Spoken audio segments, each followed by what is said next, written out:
give both simultaneously, one by one?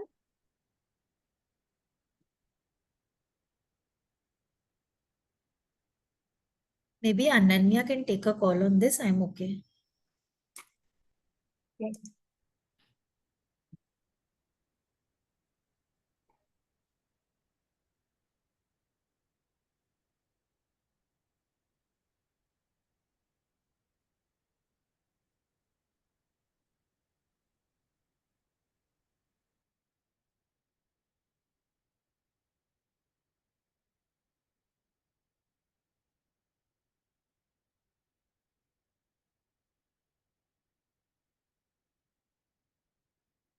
Hello, am I audible? Yes, Ananya, you are. Yeah, so the one who was asking about the case and the presentation, I would like to clarify that any one will do. So she can present any of, if she is willing to present the case study, she can do that.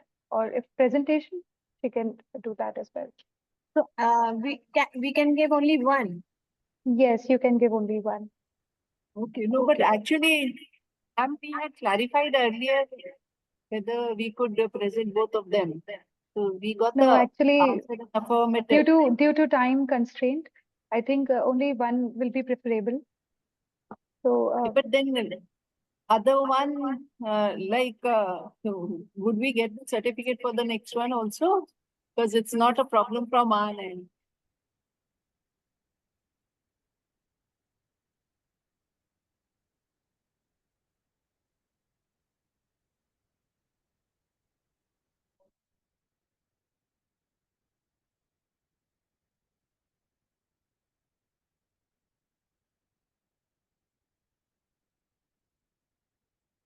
actually,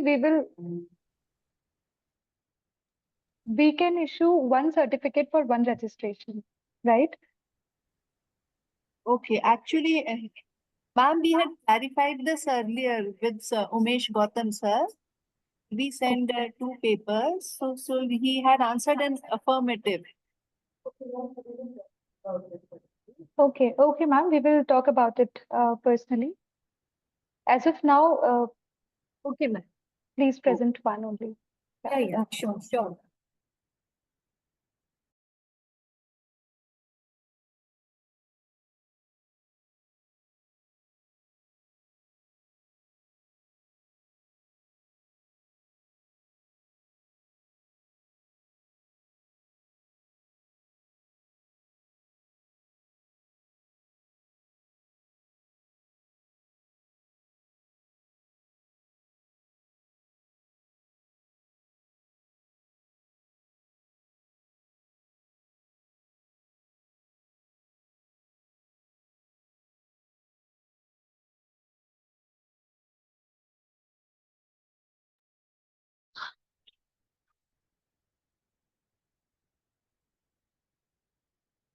Good afternoon, distinguished guests, speakers, and participants. It is my honor to welcome you all to the 11th International Conference at Amity University, Gwalior on the theme VIKSIT Bharat, the role of Indian business.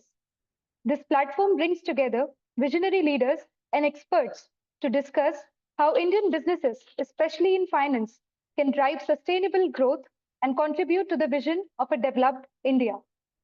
Allow me to introduce myself. I am Ananya Gupta, a final year MBA student specializing in finance and human resource at Amity University. I'm excited to be a part of this esteemed event and look forward to engaging in meaningful discussions throughout the day. I would first like to extend a warm welcome to Dr. Mini Agrawal and Dr. Vikas Khare, the esteemed reporters for Track 1 Finance. Their expertise will guide and enrich the deliberations of this track, ensuring a fruitful outcome from today's session. Now it is my privilege to introduce our esteemed guest, Dr. Shwetlana Tatuskar, Director of Kohinoor Business School and Maharashtra State President of WICCI's Financial Literacy Council. Dr. Shwetlana is a celebrated academician, award-winning researcher, and accomplished mentor with over 23 years of experience in teaching and training. She has authored more than 100 research papers and conducted over 400 training sessions, empowering students and professionals in the fields of finance and banking. Her global collaborations, such as with Eureka Education and national initiatives, including the TISS Skill Development Program, reflects her dedication to advancing education and skill development. Beyond academia, she also advocates for workplace equity as a POSH committee representative. We are truly honored to have her with us today. Thank you so much, ma'am, for joining with us and making your presence felt. Thank you Let's so much, begin this. Ananya. Thank you, ma'am. Let's begin this exciting journey of knowledge and inspiration. Thank you, and I wish you all a productive and impactful day ahead. Now, without any further ado, let's move on to our presentation session. I would like to invite our first speaker, Eknath Shirodkar and YV Reddy, who will be presenting on the topic, Impact of COVID-19 Pandemic on Developed and Emerging Economies. Please join me in welcoming them. Over to you, sir.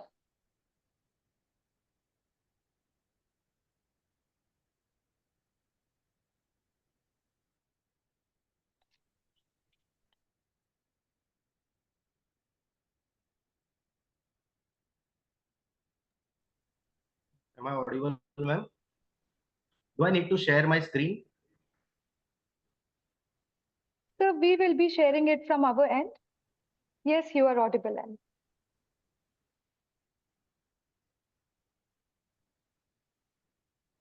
Okay. Yes.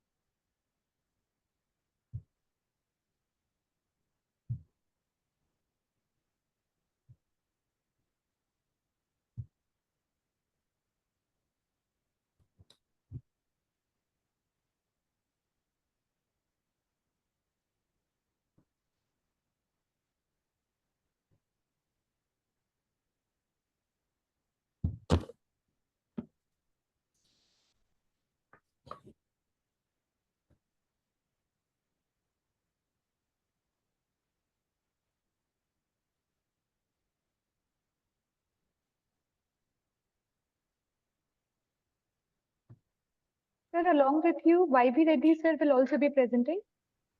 So is he with you? No, sir has not. Okay. No, no.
Sir, is our screen visible to you?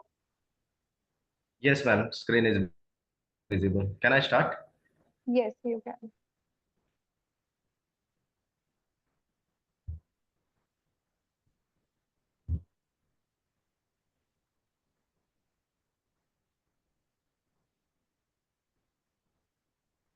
Good afternoon, everyone.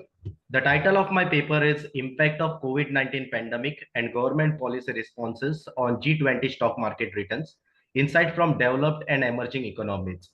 The study was conducted collaboratively with Dr. YV Reddy, Senior Professor at Goa Business School, Goa University, and my name is Eknath Shirodkar, and I am an Assistant Professor in Business Administration Department at Goa Multi-Faculty College, Dharbandura, Goa.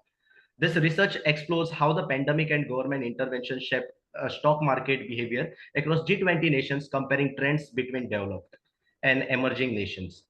Can you please go to the next slide?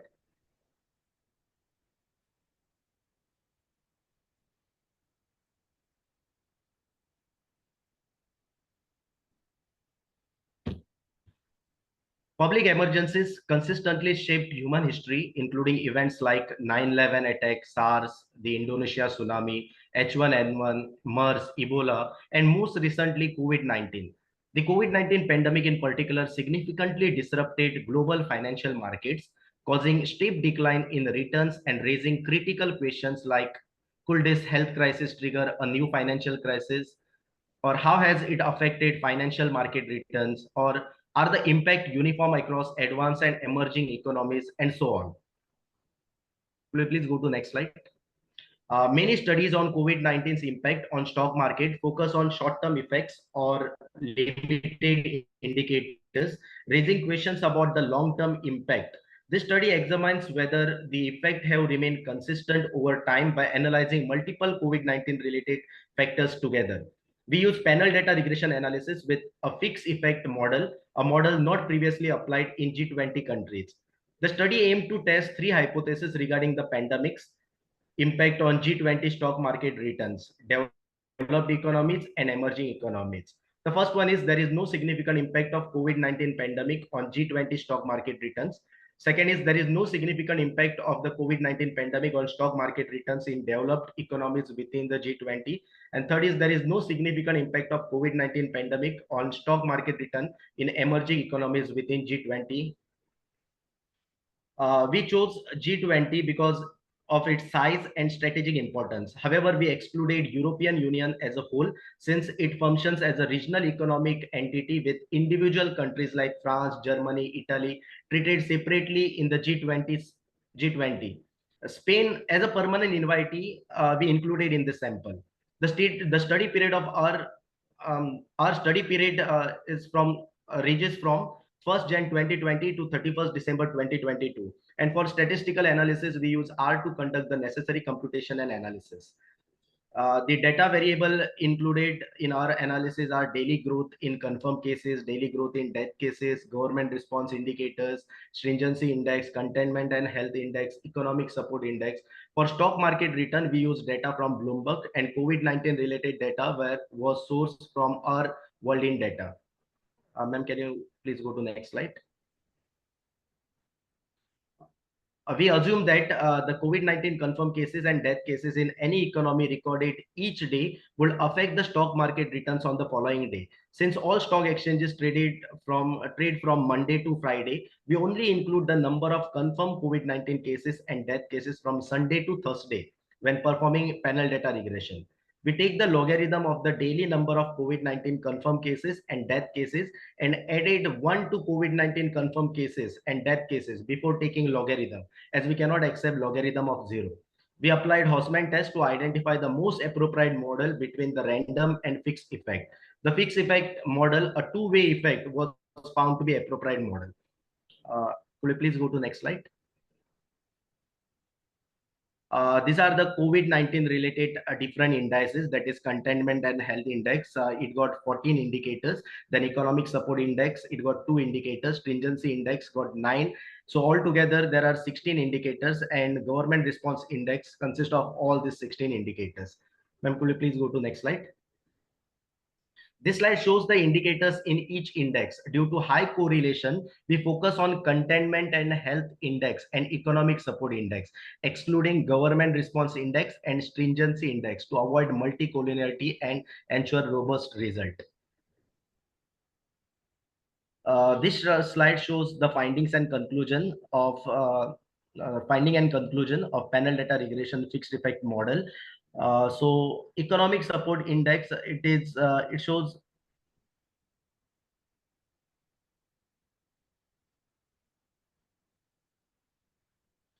yes, the results suggest that an increase in daily growth in confirmed cases significantly impact the stock market returns in developed economies, and economic measures taken by the government significantly impact both the overall G20 and emerging economies.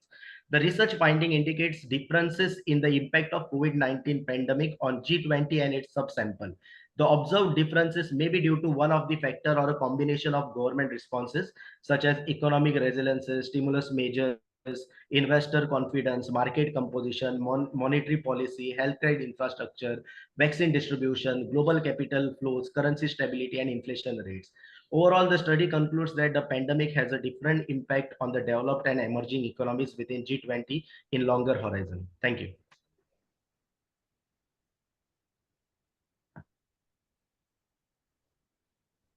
So, Dr. Shirodkar, I think that's a very elaborate study, very good study.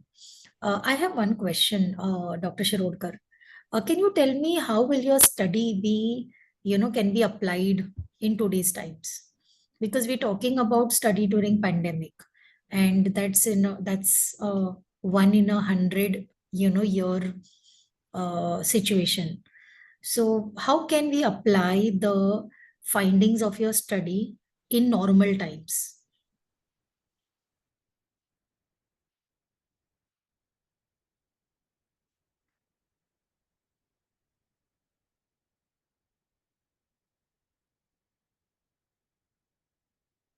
Ananya, am I audible, Ananya?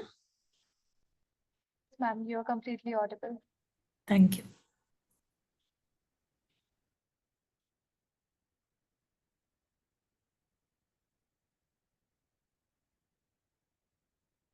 Is Dr. Eknath talking? I can't hear him. Sir, are you available? Eknath, sir, can you hear us?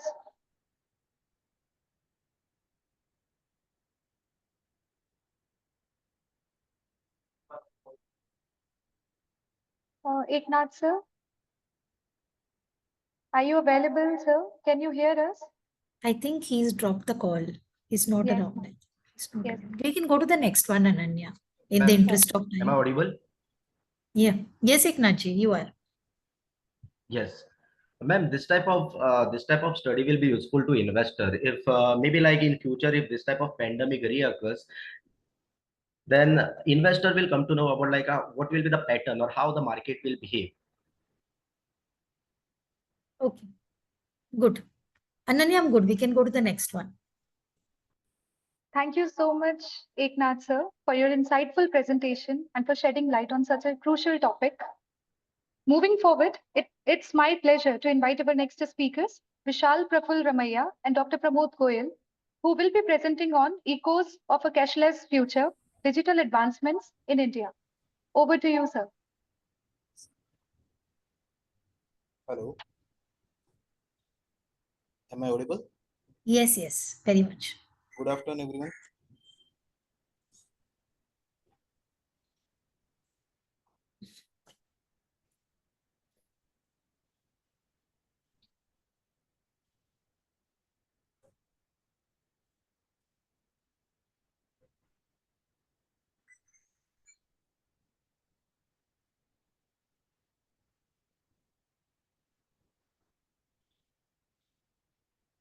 I'm unable to hear. Ananya, are you able to hear what sir is talking? I'm unable to hear. No, ma'am. Even I cannot hear, sir. Okay. Hello. Sir, are you there? Yes. Hello. Yes, sir. You're audible, sir. You can start. Okay. So I am Vishal Ramaiya. I am from Rajkot, Gujarat, and I am studying in Marwadi University. I am a research scholar, and today I am presenting my topic: Echoes of Cashless Futures, Digital Payments as a Catalyst for the Sustainable Finance.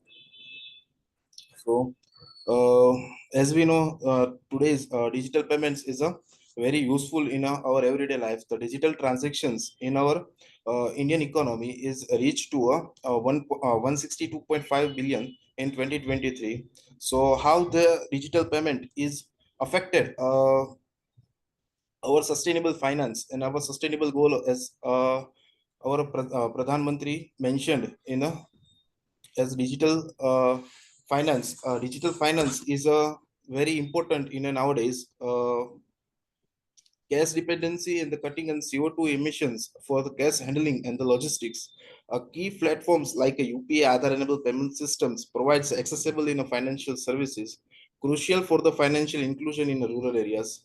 The government led to initiatives such as the Pradhan Mantri Jan Dhan Yojana and the Digital India have the main objectives of our study is objective one for evaluating the digital payments role of the sustainable finance by reducing the cash related environment impacts. Objective two, analyze how the UPI Aadhaar-enabled payment system supports the financial inclusion in rural India. Objective 3, compare the Indian digital payment ecosystem with the global practices. And Objective 4, examine the impact of UPI transaction growth on the currency circulation as a steps towards a cashless economy. So we met the three hypotheses in this study. First one is there is no significant relationship between the digital payment volume and CO2 emission in India.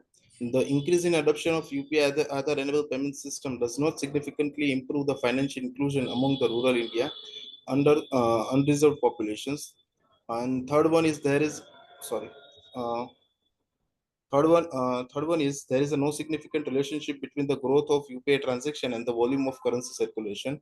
We have collected data from the National Payments Bank Corporation and the Reserve Bank of India and Ministry of Finance reports. So, and other data we have taken from UPI transaction value, currency circulation, Pradhan Mantri Jan Dhan accounts from 2018 to 23.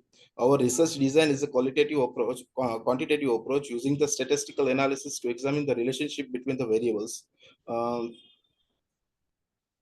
Statistical analysis, we have used the statistical tools like t-test, p-value, correlations, regressions, etc.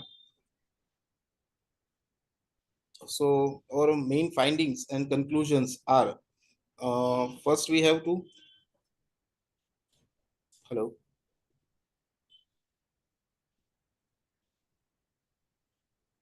Sir, you are audible. Okay, fine. First, in a table, can we go for the findings and conclusion first table? Yes.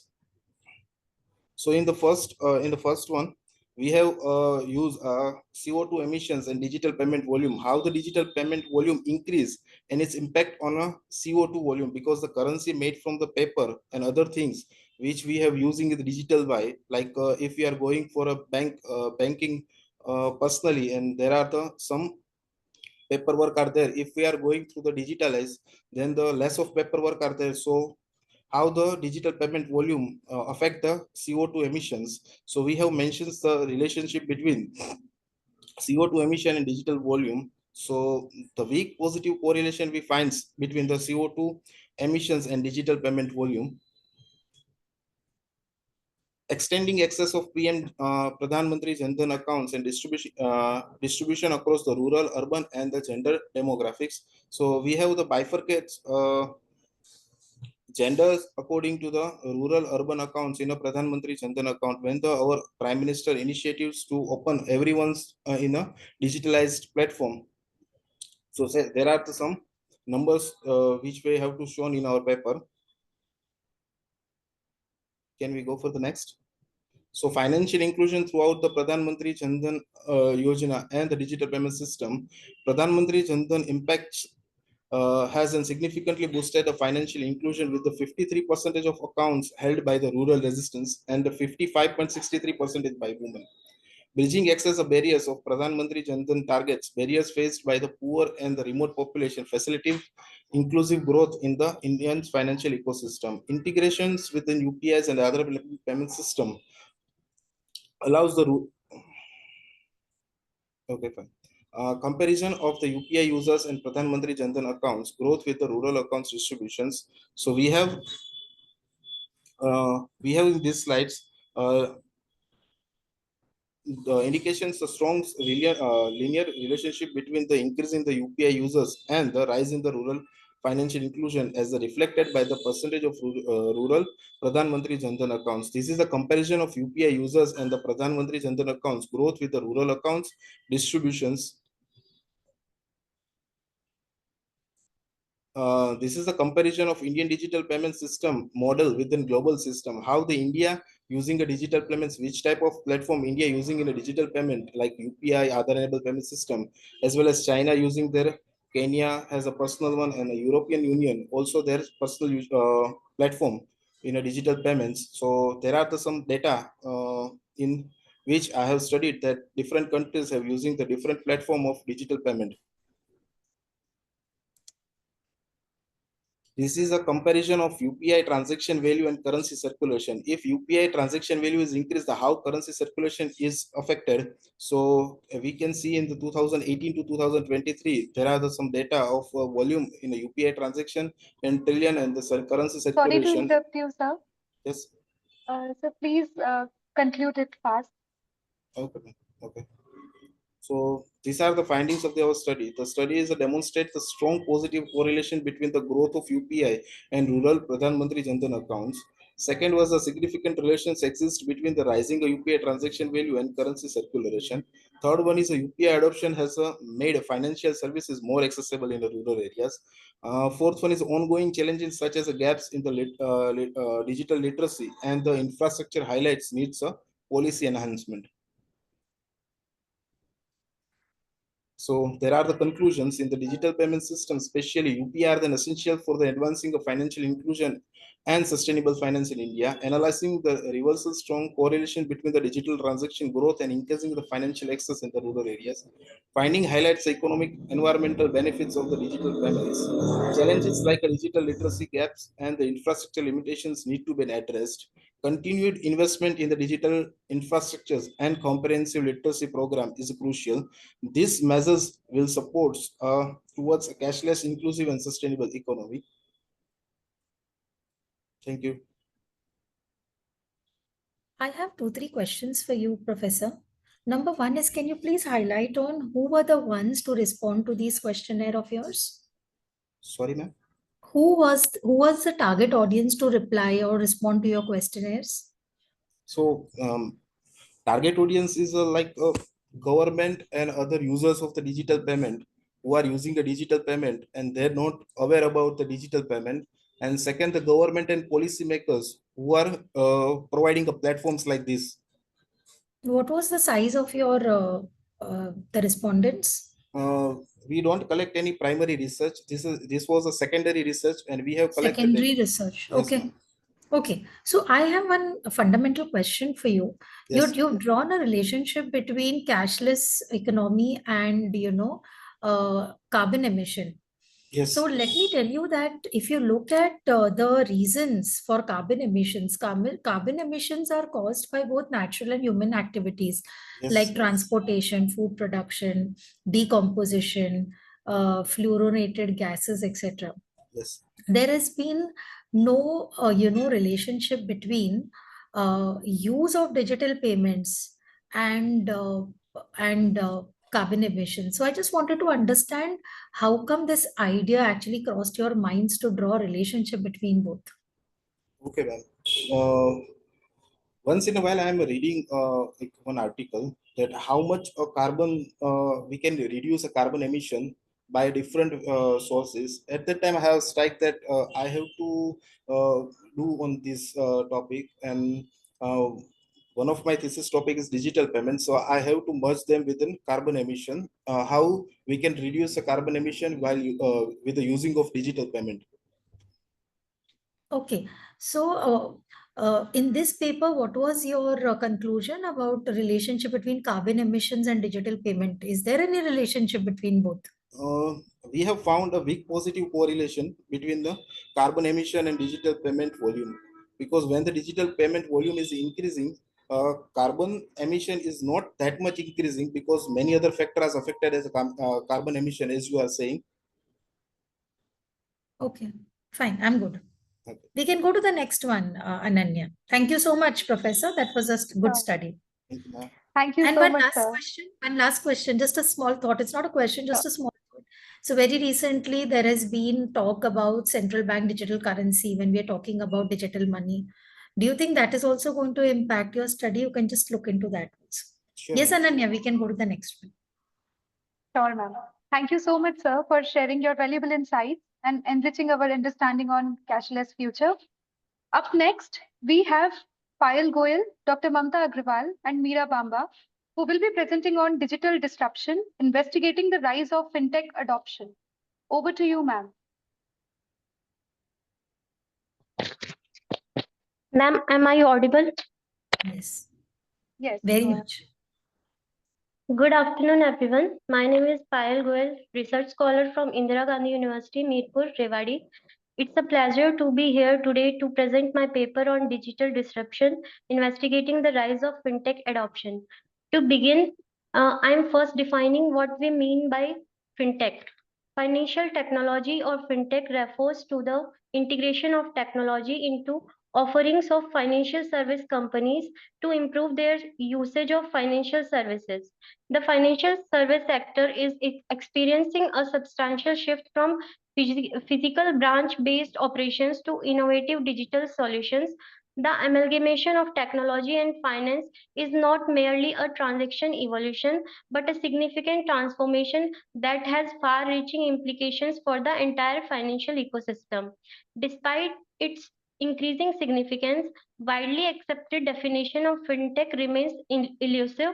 To gain an understanding of the diverse landscape of ongoing advancement in this field, it is defined by Financial Stability Board as new business models, technologies, procedures, or products that have a significant impact on financial markets and institutions, as well as financial services provisions.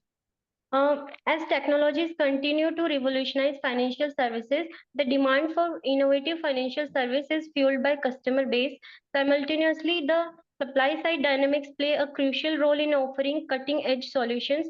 So, the objective of the paper is to investigate demand and supply drivers propelling this growth of fintech. By thoroughly investigating these intervened forces, the study seeks to understand the complex dynamics of fintech ecosystem.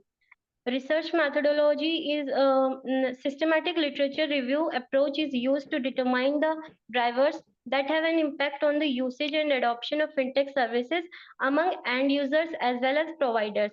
Scopus database is utilized in the study to ensure extensive coverage of academic literature, as academia often relies on this database that offers thorough information for analysis. The search strategy used in the study consists of three primary search strings to ensure capturing relevant studies that use either of these terms, as different disciplines might prefer one term over the other. The period for the study was selected ranging from 1980 to 2023. The ma'am, previous slide, please. 1980 was considered as initial year for review process, as this year corresponds to inception of available academic literature in Scopus. Despite the effort invested in reviewing full articles from the year 1980, the absence of such literature which can provide historical contribution of fintech drivers led to a methodological adjustment. Consequently, the focus was made on the years where fintech emerged prominently in academic literature. The significant increase was seen from the year 2016, and the peak was shown in 2023. The findings of the study indicates demand drivers for fintech usage. First, social influence, government policies, trust, performance expectancy, effort expectancy, ease of use, COVID-19, internet penetration all plays a significant role in determining the success of digital innovations. For example, the introduction of government support financial inclusion programs such as India's Pradhan Mantri Jan Dhan Yojana increased the demand for mobile banking and digital wallets by offering financial services to underserved populations. If government promote digital payments through incentives or policies, customers are more likely to demand innovative products. And financial institutions can offer new products and services, but the product will fail if there is insufficient demand of these products. So it is necessary to understand the demand of the customers for driving fintech. Next is supply drivers. In the context of examining drivers from supply side perspective, the study concentrates on the factors influencing fintech service providers in the adoption of fintech solutions. The supply drivers include factors like need for survival, strategic partnerships, operational efficiency, technological advancements, and others. For example, uh, financial institutions are constantly looking for ways to improve operational efficiency. The ability to streamline processes, reduce cost, and improve service delivery enables institutions to improve to remain competitive and profitable. For example, many banks have adopted robotic process automation to reduce manual tasks and increase processing speed. For example, in loan processing or customer services, by improving operational efficiency, bank can offer faster services while keeping the cost down. Next is future research avenues. While fintech has grown rapidly in recent years, there are still several underexplored drivers and areas that needs a deeper investigation. This research could significantly contribute to improve our understanding of fintech dynamics. First is a regulatory framework. It plays a significant role in fintech adoption as it creates legal environment for innovation and customer product protection. But there is lack of research into how various regulations impact the development and success of fintech services. Next is demographics can be Sorry to interrupt you, ma'am. Ma'am, please conclude your presentation. okay. In conclusion, there are various underexplored avenues in fintech adoption that offer exciting opportunities for future research. By focusing on underexplored drivers like financial literacy, regulatory frameworks, examining adoption in niche markets in rural areas, and individual fintech services. Research scholars can provide valuable insights to enhance the effectiveness and accessibility of fintech globally. So this was the conclusion of the study. Thank you. Okay, Payal, I just wanted to, it's a very relevant topic, wanted to understand what were you trying to do in the research paper? What was your team trying to understand through the research paper?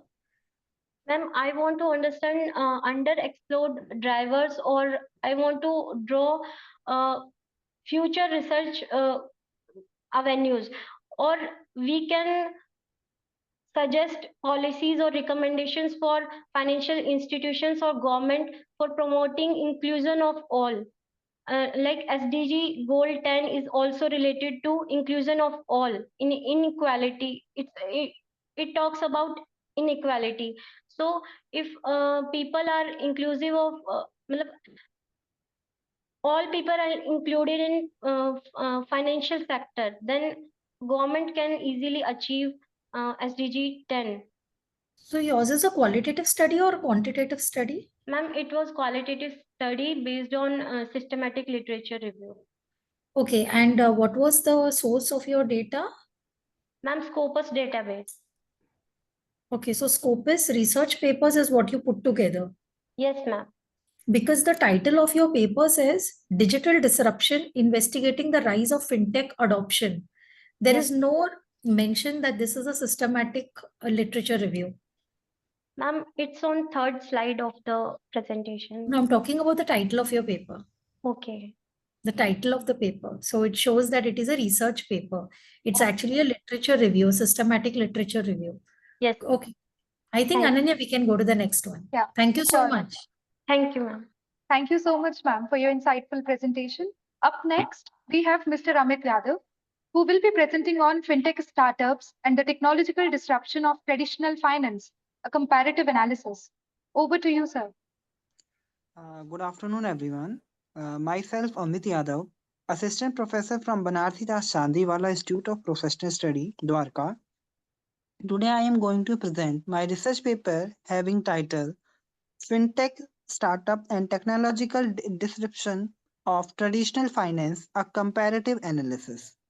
So, Fintech stands for the financial technology. It's technology to enhance the accessibilities and efficiency of the financial services, as well as to create new opportunities for business and companies.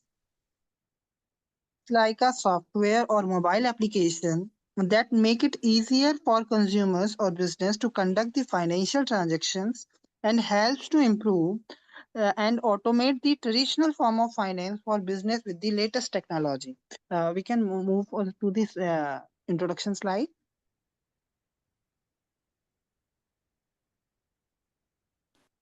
Slides is not. That's a fintech startup leverage the advanced technology such as artificial intelligence, blockchain, big data analytics, and to provide the innovative solution and challenges traditional financial institution face. The next is the objective of the studies are to understand the technological innovations introduced by the compare the business models of the fintech startups and traditional finance institutions to analyze the challenges and opportunities presented by the technological disruption in finance, to evaluate the impact of fintech startups on the services provided by the traditional finance. So we have basically this is the literature paper. So we have done different, we have used some research paper from Scopus and some other journals. So on the basis of these, we have concluded with the SWOT analysis. So strength, fintech startup holds the several strengths that set them apart from traditional financial institutions. The benefits are associated with this, like increased accessibilities and digital interaction to end 24 by 7, and other things are associated with that. It is a cost effective, higher securities are also there, upgraded the payment systems, speed and convenience also. So the weakness of the study, weakness of the analysis is the often struggle of to establish trust compared to the well-known traditional banks, as customer may be hesitate to rely on the newer financial provider. Regulatory uncertainties are there, compliance challenges are there. So these are the weakness of the fintechs which are available. So uh, opportunities for fintech are vast, particularly in reaching the under-reserved markets and underbanked population that traditional financial institutions may overlook. They can also benefited from the collaborating with established bank to combine their strength and capitalize on the growing demand for the cashless payments options. Weakness, fintech startups also face substantial threats. They are within a landscape of the strict regulations, legal framework, and there are different cyber security threats also there, and those unbanked populations reaching with the unbanked and underbanked population is a crucial for the fintech growth in India. The major findings of the studies are fintech startups have enhanced financial services efficiency and accessibility through innovations like AI, blockchain, and digital payments. Fintech offers tailored solutions such as mobile banking and robo-advisor, creating superior customer experience compared to the traditional institutions. Fintech play an important role in democratizing the financial access and especially for the under-reserved population through low-cost accessibility platform. Startup face significant regulatory challenges such as compliance with the financial laws and cybersecurity issues. Traditional financial institutions face mounting pressure to innovate to stay competitive against agile and tech-driven fintech startup. The conclusion of the study, the fintech startup have fundamentally reshaped the financial service industries, pursuing traditional banks to adopt and innovate the uh, innovative ways. And the competitive landscape has shifted with the fintech challenging traditional finance institution to become more agile and customer focused. The implications for the finance industries are substantial and suggested that traditional institutions must increasingly integrate technology to stay relevant. Thank you, everyone. Abhijit, as I said to the earlier one also, I think Payal ji, that fintech is definitely a relevant topic for research. Yes, ma'am. In your title, I see the word a comparative analysis. So have Yes, you ma'am. compared some fintech business models across each other? Have you done that? No, ma'am. We have taken the data from different BCG metrics and different research papers. So when you say a comparative analysis, what are you trying to say? Comparison across what? Different fintechs or what? Different research Different papers. fintech companies. So can you tell me how many fintech companies did you study in your research? Ma'am, 4 to 5. Okay. Can you name one, whichever you've studied? Ma'am, like Paytm and MobiVix. Okay, fine. Good. I Thank think, you. Ananya, we can go to the next one. Sure, ma'am. Thank you so much, sir, for your insightful presentation and enriching our understanding on fintech startups. Up next, we have Dr. Vidya Telang, Dr. Timsi Kapoor, and Dr. Bindiya Goyal, who will be presenting on impact of financial digitalization on banking profitability, an exploratory study in Indian context. Over to you, ma'am. Ma'am, are you available? Yeah, yes, ma'am. You're just screen sharing. Yes. Okay. Can we start? Yes, you can. Okay. A very good morning, Svetlana ma'am, Ananya ma'am, morning, good and morning. and Good all the afternoon. other participants. Our topic for presentation today is impact of financial digitalization on banking profitability, an exploratory study on in Indian context. Digitalization nowadays has become a very crucial factor in transforming the entire global financial sector. Rather, digitalization is also being considered as a driving force for economic growth and also financial inclusion. So this study basically but we also wanted to know that besides economic growth, uh, does it is it having any enhancing impact on banking profitability? So for that, we have built this regression model. And for banking profitability, we have taken return on assets as the main dependent factor. The digitalization, we have included the main variable of retail electronic payments, which is we have measured through retail electronic clearing payments and card payments. Just a minute, I'm just. 1 second. Back.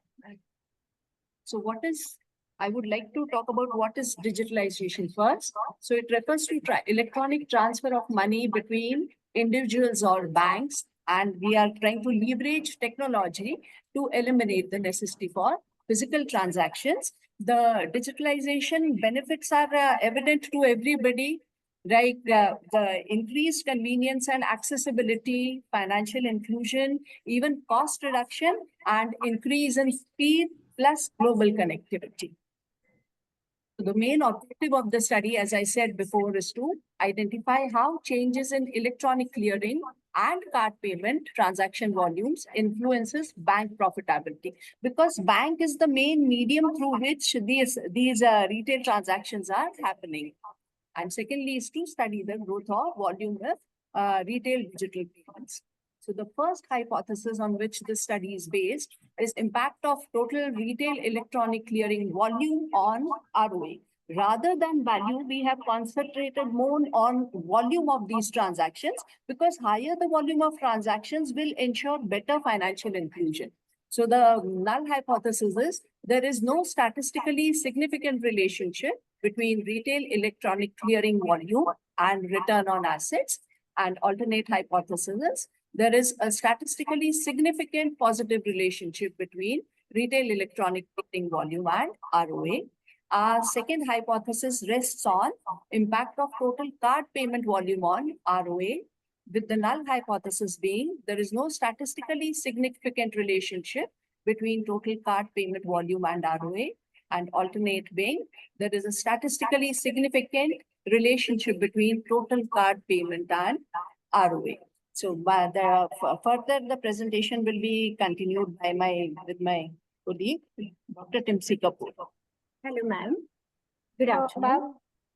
Ma'am, I just would like to say, please quickly Yeah. conclude your presentation Sure, due to sure. time constraint. Yeah.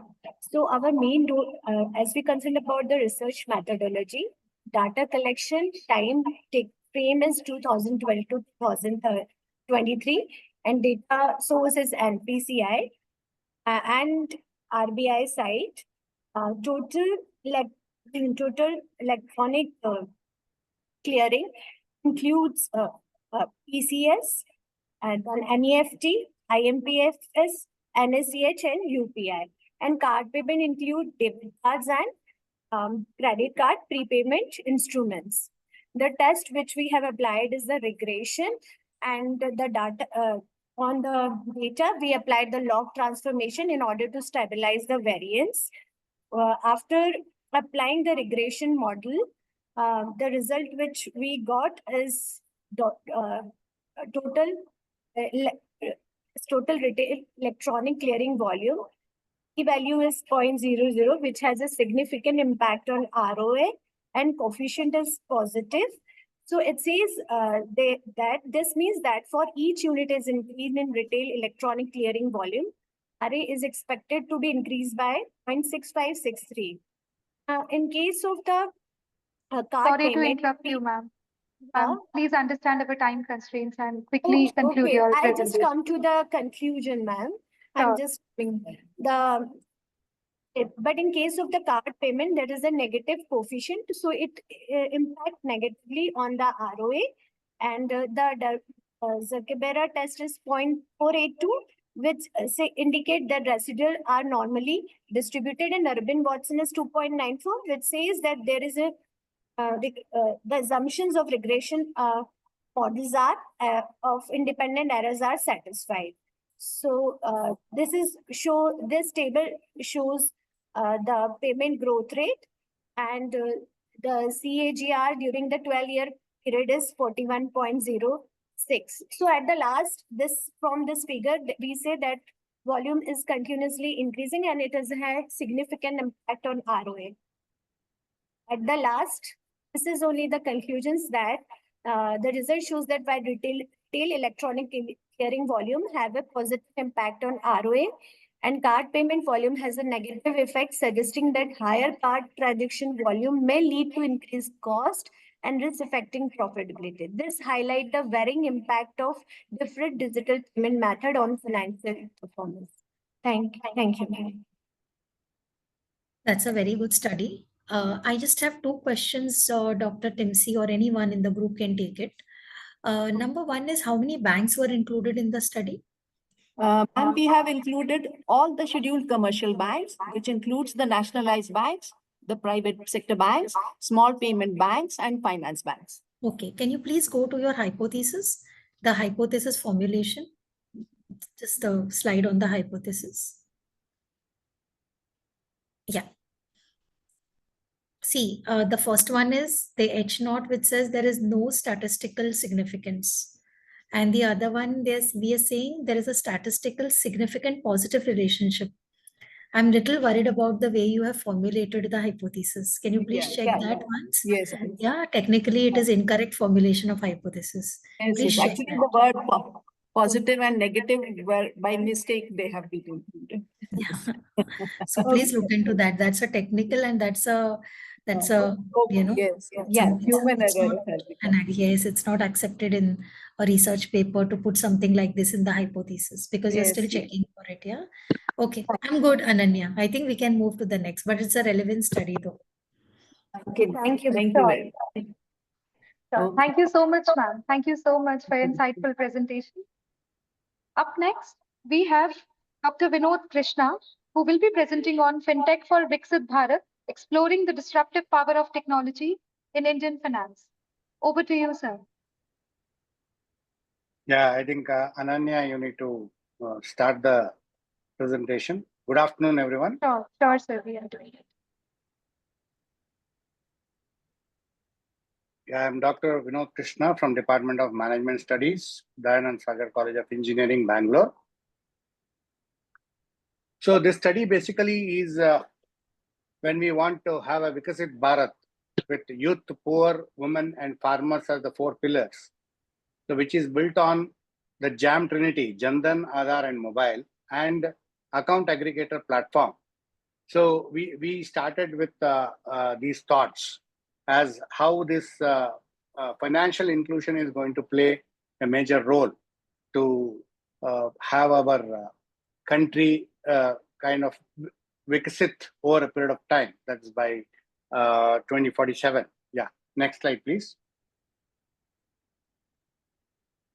So to examine the consumer usage pattern, so the objectives of the study is to usage patterns and frequency of fintech services use and assess the adoption of fintech in its role of convenience and other things, which is also there are challenges faced by consumers using fintech and what are the areas of improvement. Yeah, the study was, next slide, please. Research design was a mixed approach method, a mixed method approach, and the target population is total diverse range of consumers, urban and rural settings in India, which previous slide, please. Yeah, and sampling method was a convenience sampling. We got a response of around 103 respondents from both demographics, rural as well as urban part. Yeah, next slide. So as you can see, there is a predominantly an urban representation in the sample, but gender-wise, there is almost an equal representation. Education, predominantly, it is shared among the passed out students and students of institutions, various institutions. So postgraduate, graduate level respondents were there. Yeah, next, please. Age-wise distribution and occupation. Yeah. Next, please. And predominantly, we can see there is a 61% of respondents are using mobile banking and also internet banking. So the device people are using more is the mobile rather than the internet banking, which preceded the revolution or the disruption what mobile banking has brought in. And you can see UPI almost 88.3% use for their payment of their expenditure, and cash is still managing around 46% people are using cash. Cards are slowly going out of the way. Yeah, next, please. So overall, the study was more of categorical variable. So chi-square test was used, and a couple of hypotheses we were unable to reject null hypothesis. That is not much difference between urban and rural citizens using the fintech product like UPI. So they make use of, they get themselves equipped to use UPI. That's one of the plus points. And there is a also there is an association between income levels and frequency of fintech services being used. So that's where the fintech, what do you call, the income. So the more the income, the less maybe the frequency, or the less income or more frequency. So that is another area which can be used to study further. Then challenges faced adoption is between the genders is same, and more of cyber related threats and some of the what you call trust issues is what come out as the major challenges people are looking for. And if you have gone through the latest global fintech festival in Mumbai, where Mr. Nandan Nelkini was talking about a concept called Finternet. So seamless financial ecosystem where diverse financial services are coming together and interconnected in digital network. So which is the road ahead is what I feel towards the VIKSIT Bharat also. And for this, the major challenges what we have seen from this study is more of financial literacy and digital literacy aspects, and also the security aspects which every user need to be aware of and should have to safeguard their money.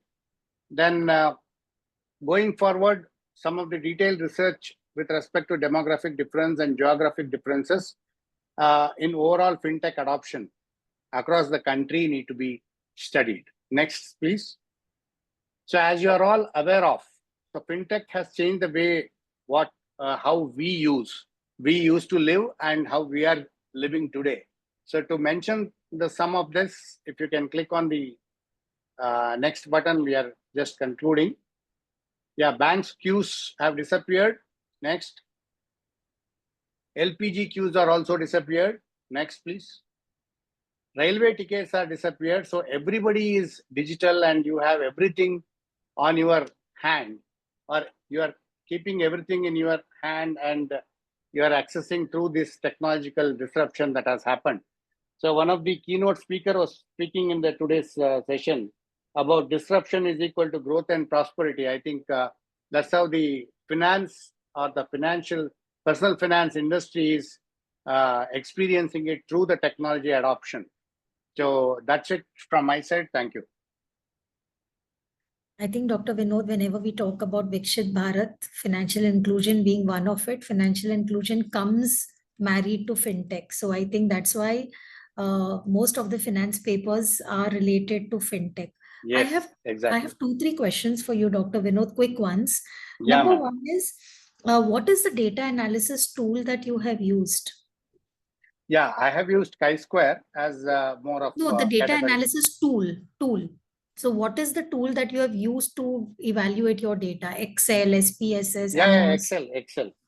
So you've done the Predominantly Excel. analysis using Yeah. Excel.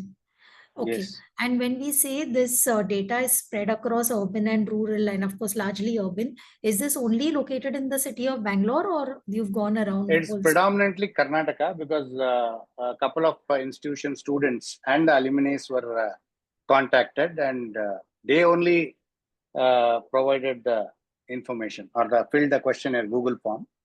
Okay, So one if last they question. had got their parents also filling up, then it would have been much better, more diversified, I feel. Okay, one last question. I think Yeah, the ma'am. title of your paper has something called as Fintech for VIKSIT Bharat, Exploring the Disruptive Power. So what is disruptive in your paper? What is it that you have tried to explore which is disruptive?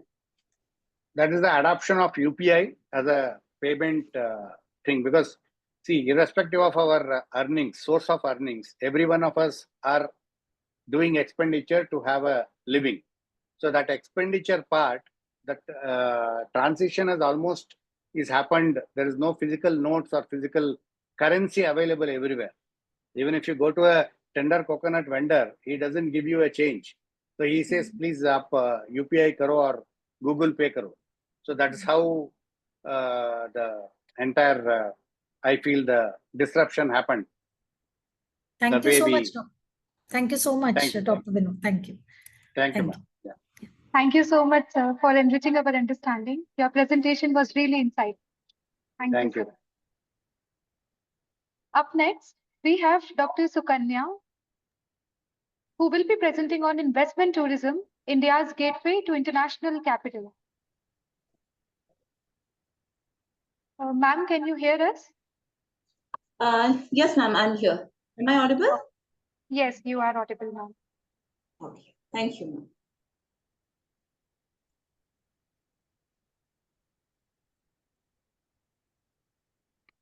ma'am. Can I start? Just a minute, ma'am. Yeah, now you can. Okay. Thank you, everyone, and good afternoon. Dr. Taliskar, good afternoon. Just keeping, the topic is about investment tourism, India's gateway to international capital and sustainable trade growth. This is just a part of the one which I've been giving it as a conference over here. So this is a conceptual paper which I've given. I'm still working on the paper relating to the empirical data analysis. It's still in the process. So that's the reason I've not included it over here. So we all know that India is majorly moving towards the investment tourism and trying to explore its favorable policies and opportunities. And in that way, as a part of it, and India is also being turning as an investment hub when it comes for the upper middle income countries. And as a result, India has taken up few initiatives like Make in India, Startup India, which has also paved a way for the investments to the FDI inflows to come into India, and which has been increased drastically over a period of time. So this study is just trying to find out what is the determinants of it and how the impact is going to have. Their impact will be on the economic reforms, what are the key driving sectors where the investment tourism is going to have or flourish in the upcoming future, along with focusing on a sustainable financing practices. And we're just also trying to see how the framework which has been already framed, is it how it is going to help the investors in converting or India into the attracting the global investments from the upper middle income countries and also the low and middle income countries over here. So this goes the majorly with the objectives of the study. Coming to the methodology over here, next slide, please.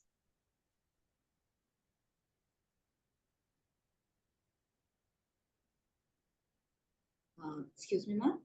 Could you please change to the next slide?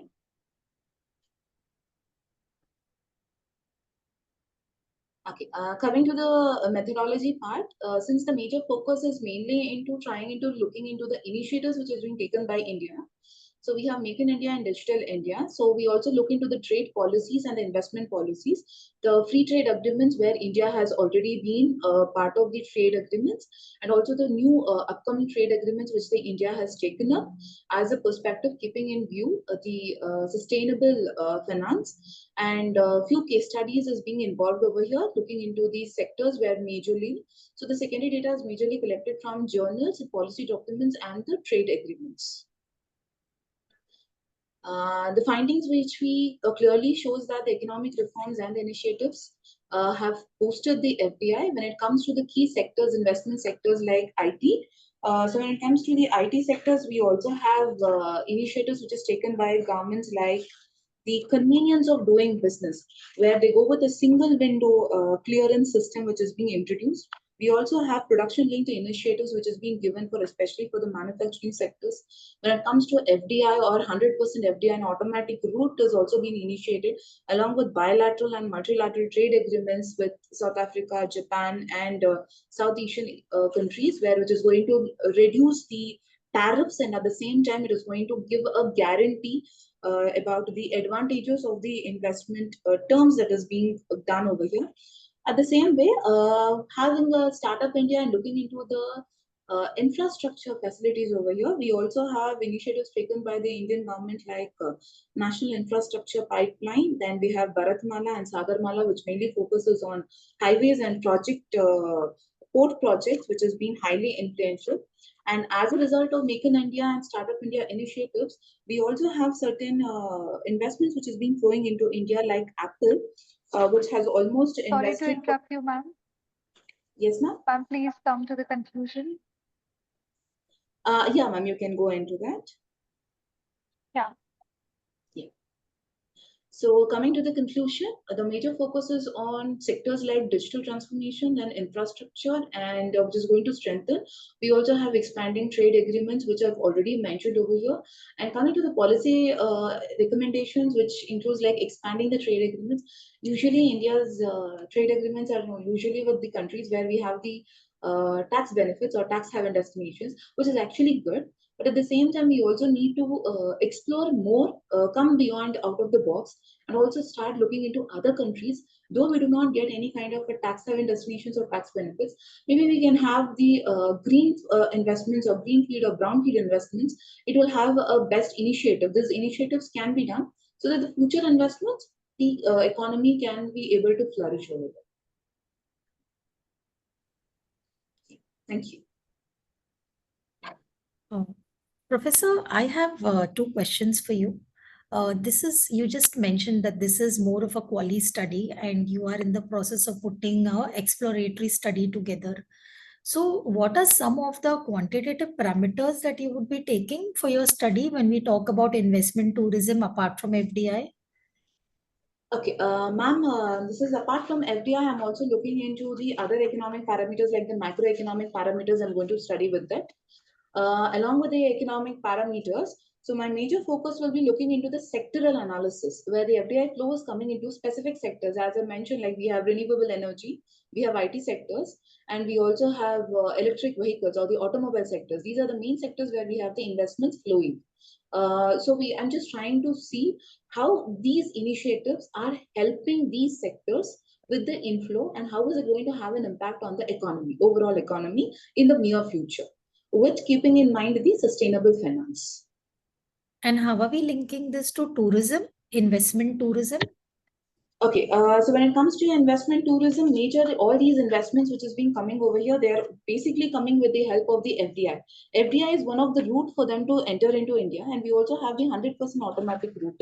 And so that is where I'm trying to link it. So I am more open to all the suggestions which you will be giving. So I'll be able to incorporate it over here. Maybe these sectors where I would have missed out. So the experts can give us the ideas so that we Sure. don't miss. Definitely. Okay, Ananya. Thank you so much, ma'am. Thank you so much. Thank you so much, ma'am, for your insightful presentation. I hope everyone is having great time. I would like to take a moment to thank all the previous speakers for their insightful presentations.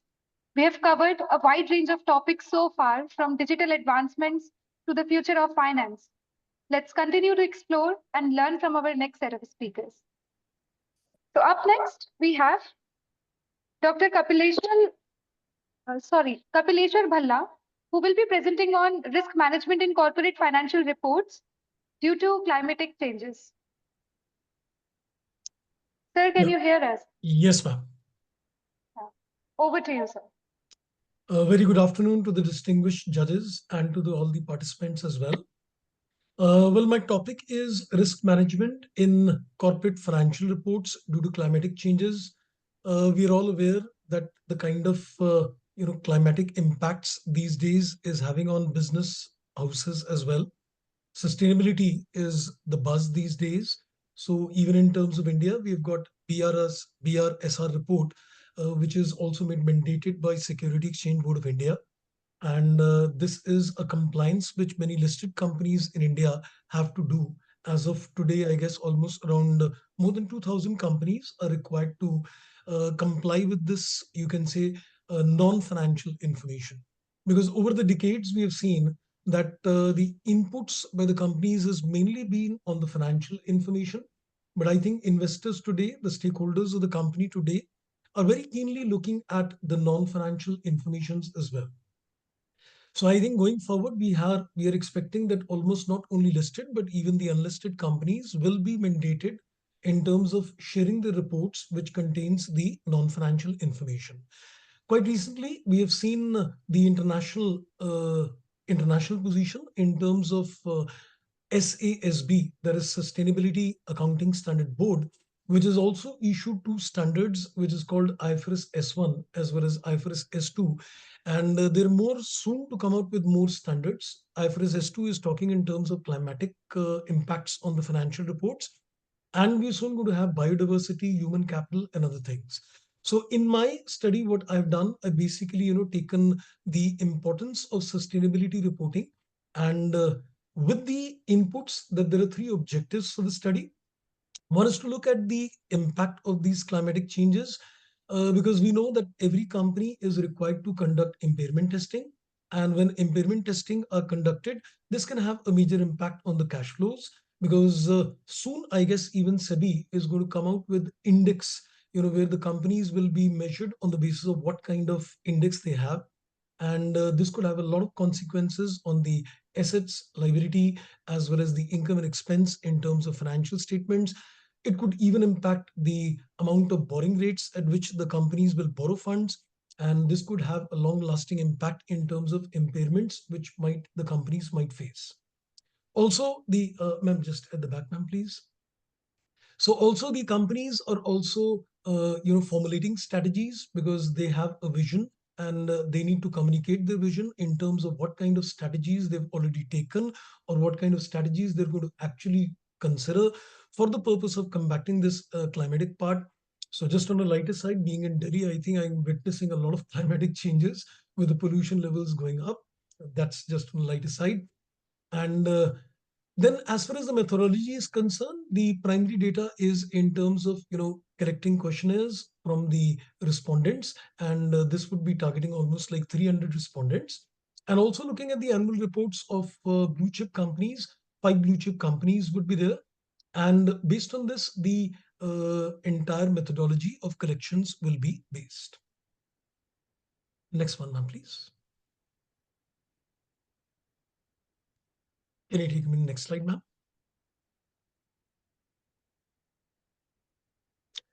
Right. As far as the findings are concerned, I guess risk management, what I would call it in terms of sustainability, of course, has a very crucial role to play in terms of the functioning of the organization.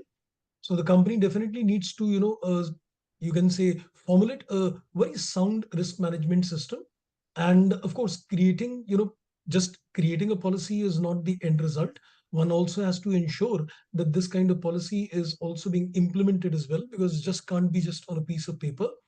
So the quality of financial statements will definitely increase. I think the stakeholders will be able to form more informed judgment about the performance of the company, because just a financial performance cannot be the base.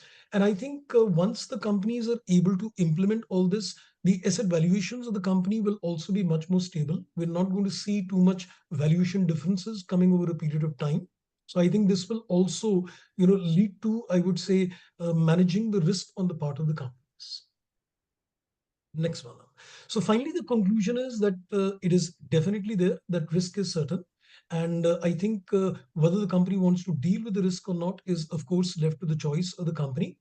So the company's, legislation would also mandate the company to prepare this kind of a report, or it could also be on the part of the managing committee, the board of directors, that they actually create such policy to manage this kind of a risk.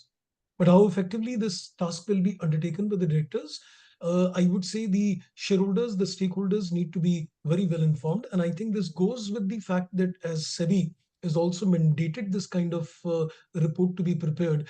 This is basically creating an investor awareness, so that investor knows that what the companies are doing today is not going to impact the future generations as well. Companies can't be earning profits at the cost of the future generations. Right, ma'am. So that's it. Thank you for the time, ma'am.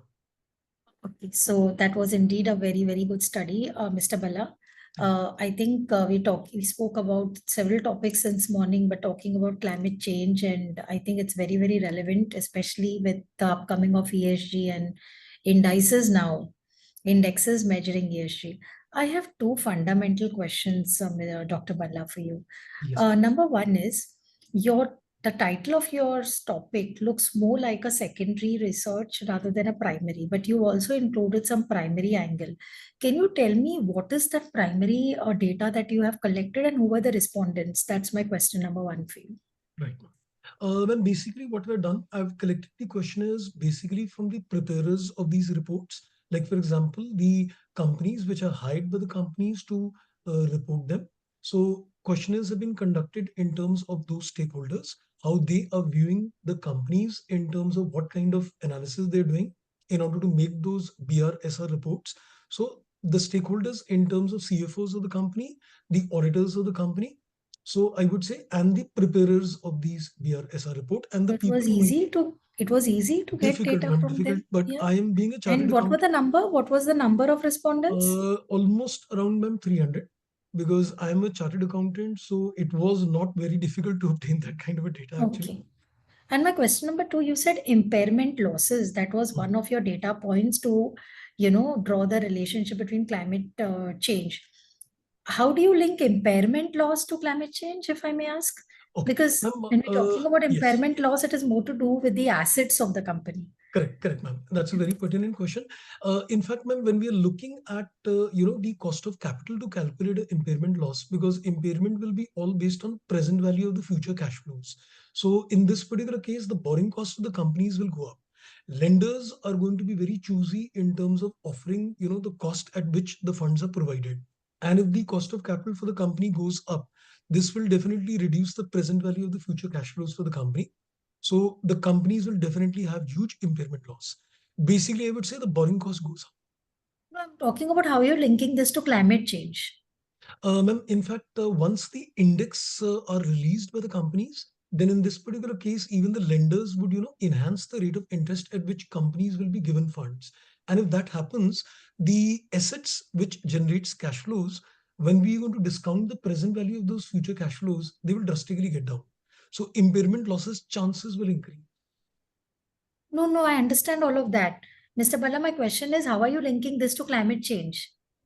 And because of the climatic part, if companies are actually, doing a lot of carbon emissions, for example, when the companies, lenders would look into the reports, the BRSR reports, they would actually, enhance the rate at which funds are released to them.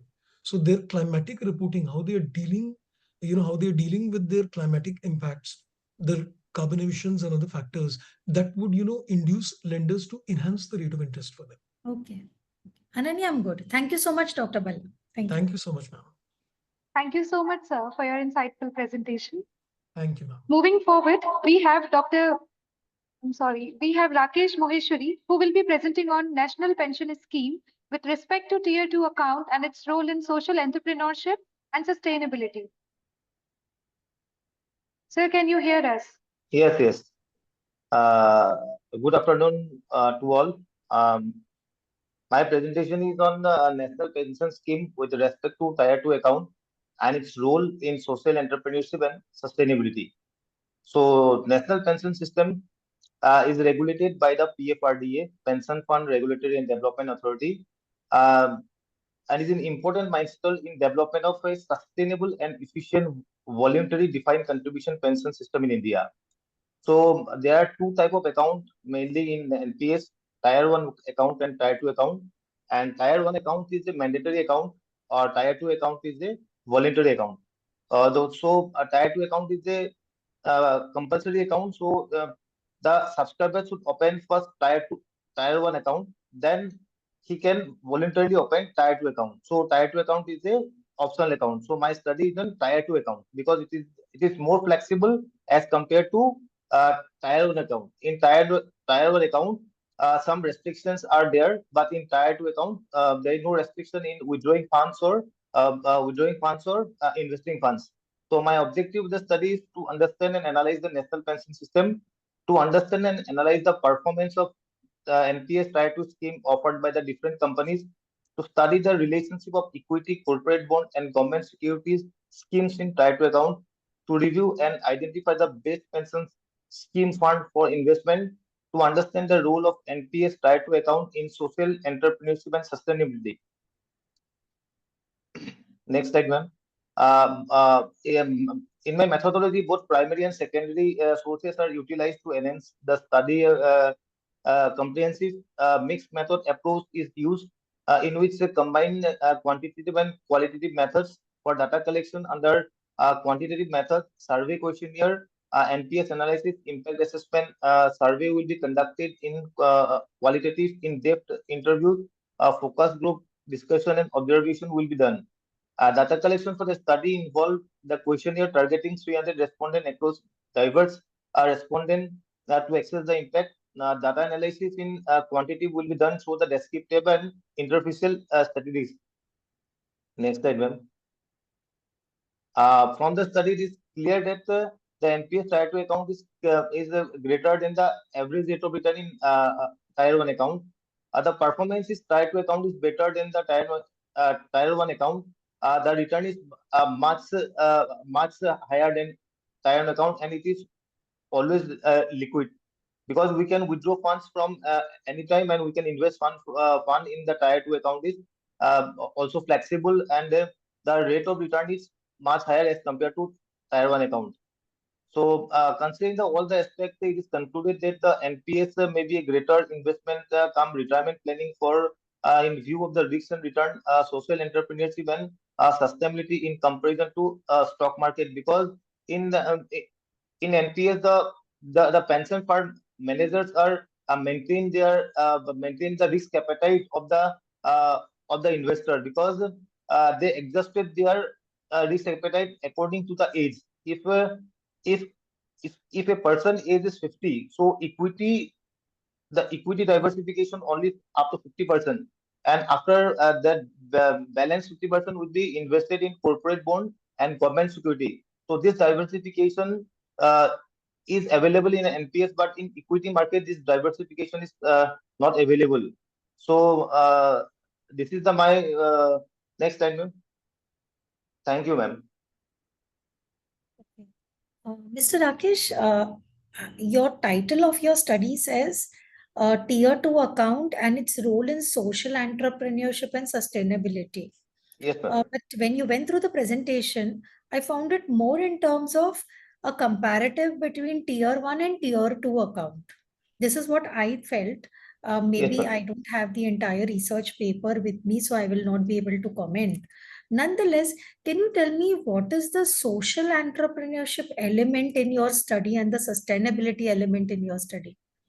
Ma'am, actually, because for the social security, for a person or a employee, his social security is very important because after retirement he has some funds to survive his survive after retirement life. So There is a difference between social security and social entrepreneurship. So what are you yeah, trying to capture in your study? Is it the social security or you're talking about social entrepreneurship? So I was trying yes, to draw the relationship between NPS and social entrepreneurship in your study. social entrepreneurship means when a person invested in NPS in tier 1 and tier 2 account, the fund is goes to the fund is invested in our stock market or in different sectors. So it automatically reform our investment in our country. So in this way, the social entrepreneurship also develop in our country now. Okay. And who are the respondents to your study? Were they the ones who already have an NPS account, either tier 1 or tier 2? Yes, ma'am. Actually, presently I'm working in a public sector undertaking, so I have taken some Okay. employees of the public sector undertaking, and the study will be. Yes, Perfect. ma'am. Thank you. Thank you, Mr. Rakesh. Thank you so much. Okay, ma'am. Thank you, ma'am. Thank you, ma'am. Thank you so much, sir. Thank you. Thanks a lot. So up next, we have Dr. Deepak Sharma and Gyanendra Shukla, who will be presenting on the study of green banking technology and its impact on banking services. Over to you, sir.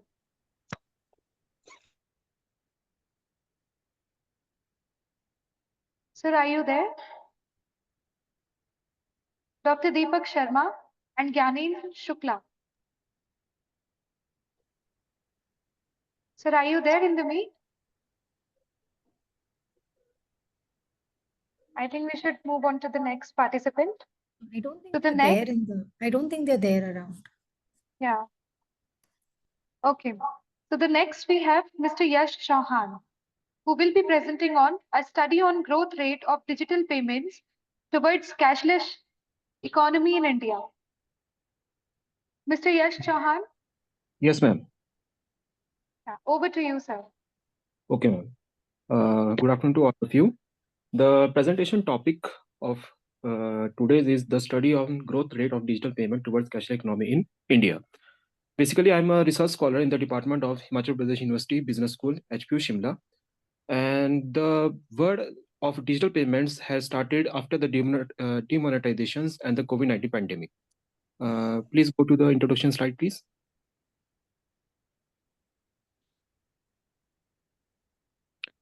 Okay, so as I'm told to you that the buzzword about the digital payment has started around after the demonetization and the COVID-19 pandemic. This presentation, this research paper aims to study the growth rate of the different digital payments method in India from 2018 onwards, and this examines whether there is a difference in the growth rate of the different digital payment method in terms of volume and value of transactions or not. This study used the data available various common official websites, NPCI, and other websites. The main objectives of the study is the study of the growth rate of the different digital payments in the last 6 years and to assess analyze the difference in the growth rate of the different digital payment in India. Ma'am, please, next slide.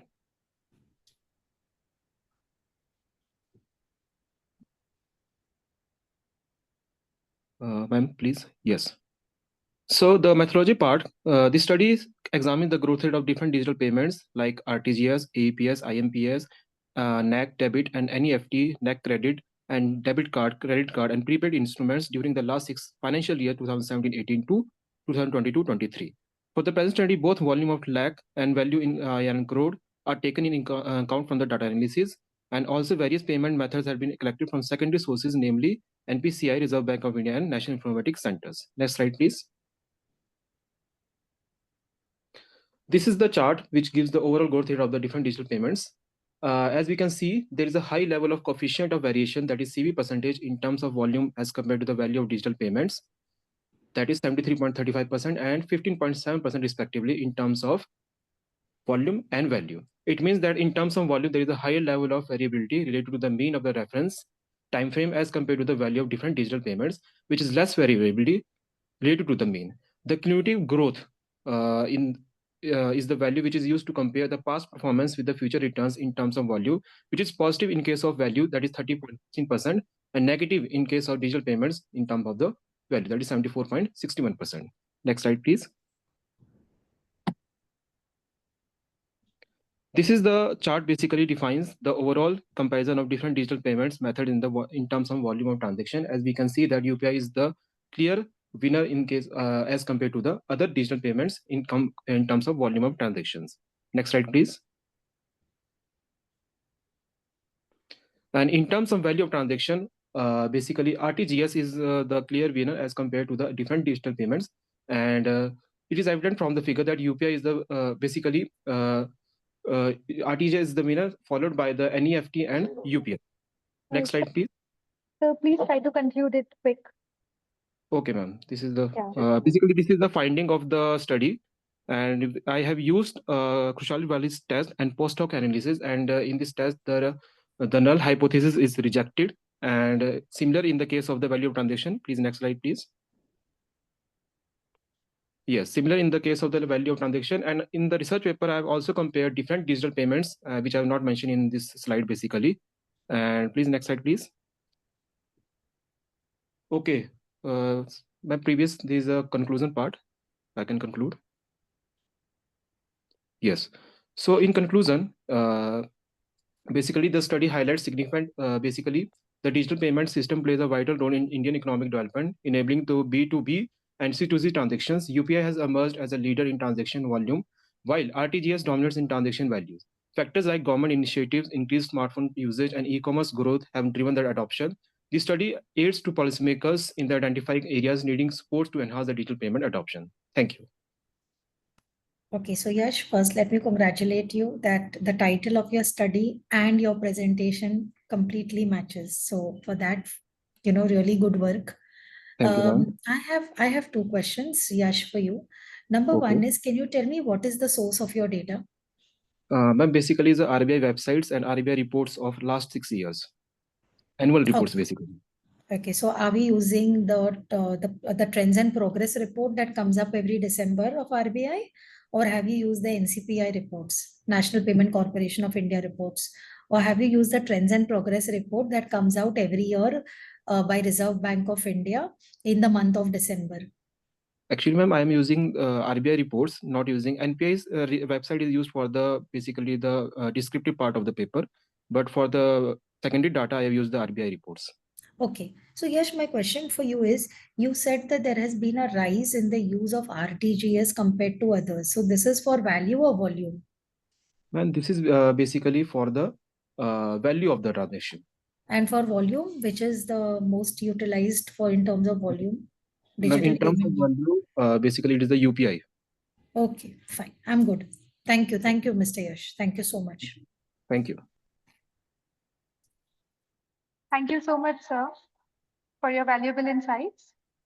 Up next, we have Kritika Agrawal and Dr. Jyotimala Bora, who will be presenting on Foreign Exchange Reserve for VIKSIT Bharat, an impact analysis of select prices on foreign exchange reserve and its components. Ma'am, can you hear us? Yes, ma'am, I can hear. Okay. Thank you, ma'am. Most welcome. Over to you. Okay, ma'am. Good afternoon. I am Kritika Agarwal and my co-author is Dr. Jyotimala Bora. I am going to give presentation on the topic Foreign Exchange Reserves for VIKSIT Bharat, an impact analysis of select prices on foreign exchange reserves and its components. First of all, a brief introduction about my study. Foreign exchange reserves, also known as forex, are the international or external assets held by the central bank of a country. These reserves are held in the form of bonds, gold, banknotes, bank deposits, treasury bills, government securities, etc. Foreign exchange reserves comprises of four components: foreign currency assets, gold, special drawing rights, and reserve tranche position held in the IMF. Until 1991, India followed a closed economic policy and the foreign exchange reserves were very low. After the balance of payment crisis, the Indian economy was opened up for the foreign investors, and then the reserves began to grow significantly in India. Foreign exchange reserves play a very important role in protecting the country from external shocks and unexpected emergencies. So it is very essential for the country to have a strong foreign exchange reserves position to achieve the vision of VIKSIT Bharat. Next slide, please, ma'am. Coming to the objectives of the study, the main objective of the study is to measure the impact of select crisis on the overall foreign exchange reserves of India and its various components. Next slide. Coming to the methodology of the study, the niche study is descriptive and analytical in nature. The three crisis periods selected for the study are ASEAN financial crisis, global financial crisis, and the COVID-19 crisis. The data used in the study are secondary data, which have been collected from the official website of the Reserve Bank of India. The study covers a period of 32 years, that is from April 1991 to March 2023. ARIMA intervention model, that is autoregressive integrated moving average intervention model, is used to achieve the objective of the study. Next slide. Coming to the findings and conclusion of the study, from the study, it has been found that there are higher fluctuations in the foreign exchange reserves and its various components during global financial crisis and COVID-19 crisis period as compared to the ASEAN financial crisis. It has also been observed that ASEAN financial crisis has no significant impact on the foreign exchange reserves and any of its components. Moreover, the global financial crisis and the COVID-19 crisis have observed significant impact on the foreign exchange reserves and its two components, that is foreign currency assets and gold. The study also observed no significant impact on the reserve transposition and special drawing rights due to any of the three select crises. Next slide. And next slide. So foreign exchange reserves is very essential for a nation to face the uncertain shocks. The stability in the reserves makes a country self-reliant and increases the confidence of investors. Moreover, adequate holding of reserves allows a country to build long-term relationships with other countries. Thus, stability in the foreign exchange reserves is very essential to achieve the vision of VIKSIT Bharat. Thank you. So was this a quantitative study or a qualitative study, Professor? Yes, ma'am. Was this a qualitative study or a quantitative study? Quantitative, ma'am. Quantitative study. What were your data points apart from foreign? Because you said foreign exchange reserves. So yes, all the elements of foreign exchange reserves and impact analysis. So what were your other data points and what was your period of study? Period of the study was 32 years. That was from April 1991 to March 2023. And the data was collected for foreign exchange reserves during the whole study period and also for the four components of foreign exchange reserves that were for foreign currency assets, gold reserves, special drawing rights, and reserve transposition. And what was the research tool that you used to analyze the data? ARIMA intervention model and the EView software. Okay, fine. I'm okay. Thank you so much. And that's a good study. Thank you, ma'am. Okay.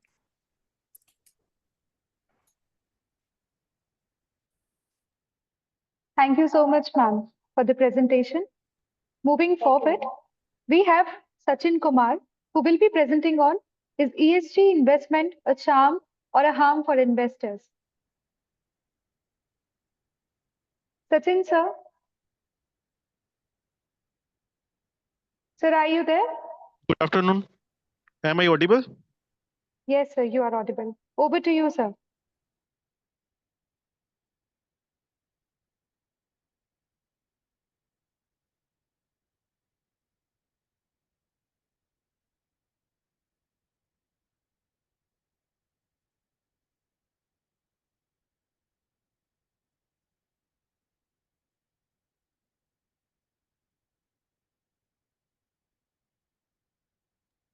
Sir, can you hear us? You can start your presentation. Ma'am, next slide, please. Yeah, sure. Ma'am.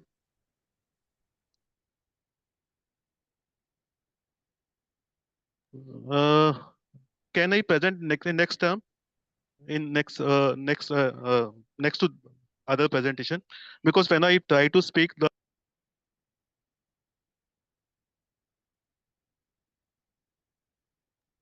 hello, Yes, sir. Sir, I got your point. So can you brief it if ma'am, you? give me 2 minutes so that I can start. Give me 2 minutes. Let me start with that. Okay.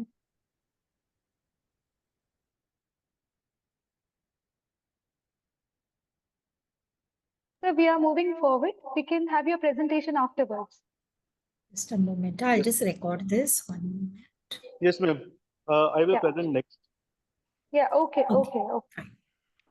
So the next we have Mayur Sharma, who will be presenting on relationship between financial literacy and financial well-being among individuals of Madhya Pradesh. Mayur sir, are you there?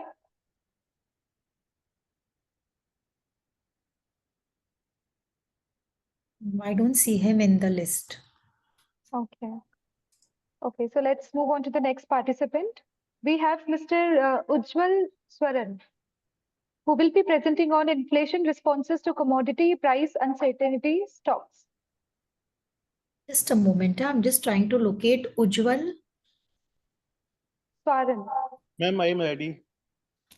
I don't have his name here. Can you give me the title of the paper? Yeah, it is inflation responses to commodity price uncertainty shock.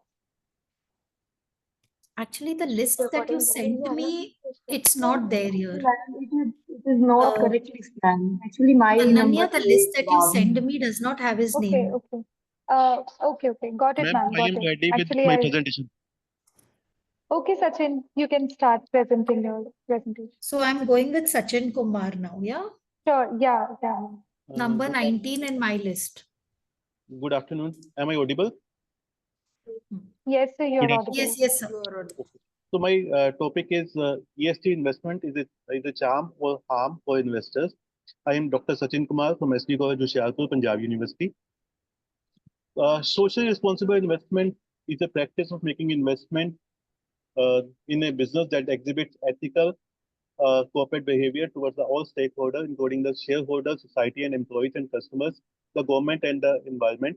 The investor can increase their wealth and satisfy their own unique ethical and value system by implementing social and financial screening. ESG is extension of it's extension and enhancement of the idea of green economy, corporate social responsibility, and ethical behavior. It's critical to investigate whether in comparison to other companies, the companies with the higher ESG rating outperform others in terms of returns to the stakeholders. So my objective of study, next slide please. My objective of study is, do investors sacrifice or gain in terms of return? Do investors sacrifice or gain in terms of risk? So methodology, the environment, social and governance risk score is used to create the BSc ESG index. So in this paper, I had used the three indexes, one from India, one from Australia, and one from the New Zealand. So I did the comparison of non-ESG index and ESG index. So in India, I had taken the BSc 100 index and BSc ESG index. In Australia, ASX ESG 200 in ESG index, and with the benchmark ASX 200 in New Zealand, and NZXC ESG 50 and NZX 50. Data of three different countries, India, Australia, and New Zealand, was collected from the website of S&P. So S&P is the basically who provides the these indexing services. So I had taken the data from their websites. Data was collected for BSc 100, BSc ESC 100, ASX 200, ASC ESC 200, NZX 50, and NZX ESC 50. For the post-COVID period, January 2020 to June 2020, from the start of the COVID period to the till today. The unit tool was tested for the check of stationarity of the series. Descriptive analysis of the return was generated. E-GALS was applied to find out the volatility dynamics of BSc, ESC 100, BSc 100, and Australia, same for the Australia and New Zealand also. And DCC gauge was applied to test the dynamic conditional correlation between all these three country indexes. So finding and conclusion is there's a marginal also difference in the returns of all the three indexes. So when we compare the return of ESG index of India and non-ESG index of India, New Zealand and Australia, there was marginal difference in the with the other non-ESG indexes. So NZX ESG 50 index have a negative return than NZX 50. So there was petty differences uh, regarding returns. So in NZX 50, ESG return was negative. The t-test result indicated there is no significant difference in all the three return indexes. So when we did the t-test, so the conclusion was there is no difference between the ESG and non-ESG returns. The correlation test also indicate the correlation between all the indexes at a higher than 0.8. So when the correlation was done for the ESG returns and non-ESG returns, so all the three countries indexes have the correlations. Correlation was 0.98. So mean to say ESG return and non-ESG returns are almost correlated. So volatility clustering and volatility persistence was witnessed in BSC and ESZ, where the volatility persistence was not witnessed in NZX. NZX indicates indices have negative EGACH, which terms that reflect that the negative news has drastic impact than the positive impact. Arch term and Gauge term of BSC and AZX reflect the short-term and long-term volatility persistence. DCC Gauge indicates that the volatility relationship between ESC and benchmark indexes is time-varying and dynamic. The research that it makes sense to invest in socially conscious businesses by purchasing the shares of socially conscious businesses. The investors are not incurring loss. Instead, they are enjoying the strong returns while still upholding their moral principles. The investor are not incurring any extra risk in investing ESG. So when we did the comparison, we found out that there is a bit difference of the returns, but investors should invest in ESG firms as it's giving value to those firms which are investing in, which are adopting the ESG practice. Thank you very much. That's indeed a very interesting study. I would definitely like to read the entire paper, Professor. One, two just simple questions is, what is your basis for choosing New Zealand and Australia and comparing that with India? Any particular justification about that?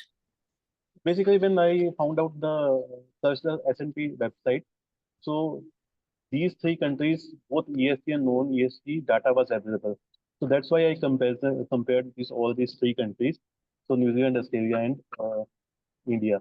And all these three countries, the ESG and non-ESG data is quoted by the S&P. Can New Zealand be compared to India in terms of demographics, etc.? No, but we can say that investor behavior can be different in these countries. Okay. So if the social conscious investors is there in India, the same behavior can be of New Zealand, Australia also. So my viewpoint is whether there is difference between the return of ESG and non-ESG in India, Australia, and New Zealand. That was the. You compared BSc ESG and the BSc, the regular BSc Sensex. So, what was your period? BSc ESG. BSc. The BSc ESG returns and the BSc returns. Index return. Yes. So, what was the period of your study? I collected data from January 2020, basically when the COVID started. So that was the period of disruption till you can say. And this was what, every day? Every day, close of the day, every day data. Every day return was calculated. Every day. Every day close of the day. Every day. Okay, fine. Good. Very good study. Good study. Thank you very much. Excuse me, ma'am. Ma'am, you have not mentioned number 14. After 13, I think there is skip 4 to 5 presentation directly to 17th number. Yes, ma'am. I got it. Yes, ma'am. We will now move according to the serial number. Don't 14, panic. ma'am. Yeah, Thank yeah, you. yeah. So thank you so much for your insightful presentation. Before we move forward, I would like to express my gratitude to all the speakers who have shared their valuable knowledge. It's been an enriching experience hearing about emerging trends in finance, and I look forward to the next set of presentations. So the next in line we have Bhavna and Suresh Kumar Mittal, who will be presenting on a systematic review on the development of microfinance industry in India. Yes, ma'am. Yes, ma'am. Yeah, Good over to afternoon. you, Ms. Bhavna. Oh, okay, ma'am. Good afternoon, ma'am. I'm Bhavna, working as a research scholar in HSB GJ University in Hisar. So basically, my topic is systematic review on the development of microfinance industry in India, and my paper will focus basically on two things. First one is the systematic review done by the various researchers on this topic and the development of the microfinance industry in India. Basically, microfinance concept started from the Bangladesh, the Grameen Bank model, which is basically based on providing the small loans or small financial help to the women of the country. And this has gained popularity in 1990s and 2000 in India, where we take inspiration from the Bangladesh to took this concept of microfinance in Indian market as well. So the growth of this sector in India was started with the glorification of the MFIs in India, laying the groundwork for the more inclusive financial system. So if we will talk about the methodology which I have done in this study, the bootstrap data envelope analysis and descriptive study, the secondary data have been collected from the various reports of the microfinance institutions, and the various variables have been taken by me for knowing the development of microfinance. Like we can cover the geographical coverage of MFIs, what will be the client outreach of the MFIs, what will be the amount of outstanding loan portfolio, the category of the borrowers in India, what will be the loan disbursement of the microfinance industry, what will be the trend of the staff, total staff versus the women staff, what will be the rural and urban share in the loan disbursement, and what is the microfinance institutions assets in India. And the various researchers have conducted a study on this topic and revealed that, and next slide ma'am please, and the what will my paper conclude on the study that the microfinance institutions increased significantly in India. Like from 2013, there will be 56% growth rate in the client outreach and 26.7% increment in the outstanding loan portfolio during my study period. And the borrowers percentage also consistently growth rate from 96% to 99%. And my study is from 2013 to 2023, Sorry which to will show. interrupt you, ma'am. Yes, ma'am. Ma'am, Yes, please try ma'am. to make it quick. Yes, ma'am. Brief Yes, your ma'am. study. Oh, yes, ma'am. Overall, it show that the market in the Indian market in India, the microfinance industry has been increased very significantly. But we'll talk about the Bangladesh and Afghanistan, another country. Microfinance industry is not increased so much in comparison to those countries. But in India, the microfinance sector has been considerably increased significantly. So that's from my side, ma'am. Any question you want to ask, ma'am? Yeah, I have a question, Bhavna. What is the tool that you use to prepare the systematic literature review? Ma'am, actually, I have not properly display in my PPT. My paper focus on the two aspects. First one is the various what the researchers, the different researchers focus on the development of the microfinance, and actually what will be the developments in India regarding the So you've microfinance used in the. any, you've Yes, just ma'am. collated the data, or Yes, you use yes, some tool yes, to. ma'am. I have collected the data from the microfinance report, the NABARD report, the different reports which I have collected the data regarding the growth of the microfinance industry in India. Sure. Okay. Yes, Thank yes, you. ma'am. Thank you, Professor. Okay, ma'am. Okay. Thank you. Thank you so much, ma'am, for your valuable insights. Moving forward, we have Dr. Aradhana Bhopte and Ms. Neha Buranpurkar, who will be presenting on the intersection of finance and technology, innovation and implications for traditional. Can we share? Can I share? Yeah, over to you, ma'am. Can I share my PPT? Yes, you can.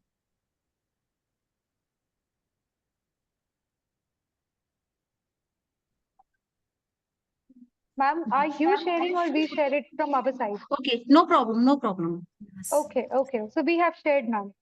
You That's can okay. start. Good afternoon, everyone. My name is Neha Buranpurkar. I am from Sri Vaishnav Institute of Management and Science, Indore. My topic is the interaction of finance and technology, innovation and implication of for traditional institutions. Ma'am, next slide, please. Introduction. The rapid convergence of financial services and technological innovation has revolutionized the way we invest, manage our finances. This phenomena known as fintech. In recent years, fintech has disrupted traditional banking models, compelling banks like SBI to adopt and innovate. As a result, SBI customers have witnessed significant changes in the way the bank borrow and invest. From mobile wallet and digital payments to online loan applications and robo-advisory services. Fintech has enabled SBI to provide more agile, customer-centric, and cost-effective solutions. This paper this research, this research paper investigate the impact of fintech on SBI customers, focusing on the key areas such as financial inclusion, transactional efficiency, and customer satisfaction. This research aims to investigate the role of fintech in transforming traditional financial services, focusing on its impact on efficiency, accessibility, and user experience. Ma'am, next slide, please. Come to the objective. Objective of the study to analyze the behavioral intention of the SBI customer, to explore the factor influencing the adoption of fintech services among the bank SBI customer. Methodology. Research design has been used. Ma'am, next slide, please. Exploratory research design has been used. We use both the primary and secondary data for the collection of data. Sample size is 100 taken for the present study. Exploratory factor analysis is used in the study. Ma'am, next slide, please. For the analysis and interpretation part, we calculate demographic profile. These are the demographic profile of our respondent. Ma'am, next, please. Come to the reliability statistics. In this paper, reliability statistics is calculated. The Cronbach alpha is 0.900, which is higher than the 0.7, which indicate that data is more reliable and has good internal consistency. Ma'am, next slide. From table 3, we have applied exploratory factor analysis to fulfill the research objective. The KMU value is 0.773, significant at 0.00. We showed that data is normal and sample size is adequate. After grouping the item according to rotated component matrix and EFA value, we extracted 4 factor: name, perceived value, interface usability, reliability, and vulnerability. And these factors having eigenvalue more than 1, out of which factor 1 perceived value has highest eigenvalue of 7.595, with the maximum of variance explained 44.67, including 7 items. The finding of the study reveals that factor perceived value emerged at the strongest factor for adoption of fintech services in SBI customers. Ma'am, implications, please. Next slide. Ma'am, next slide. Next slide. Implication slide. Implication slide, ma'am.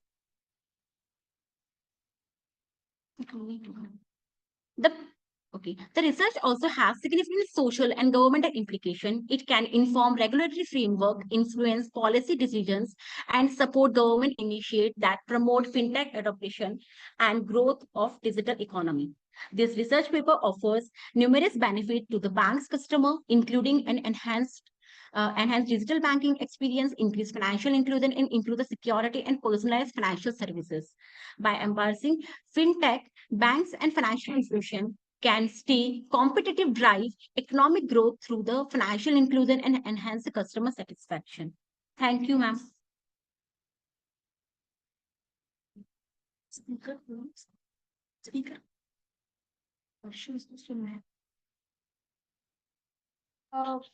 Ma'am, I think you are on mute. Thank you, Ananya. Welcome, ma'am. Yeah. So Neha and Aradhana, I think I have a question for you. Your study was intersection of finance and technology, and with respect to traditional institutions.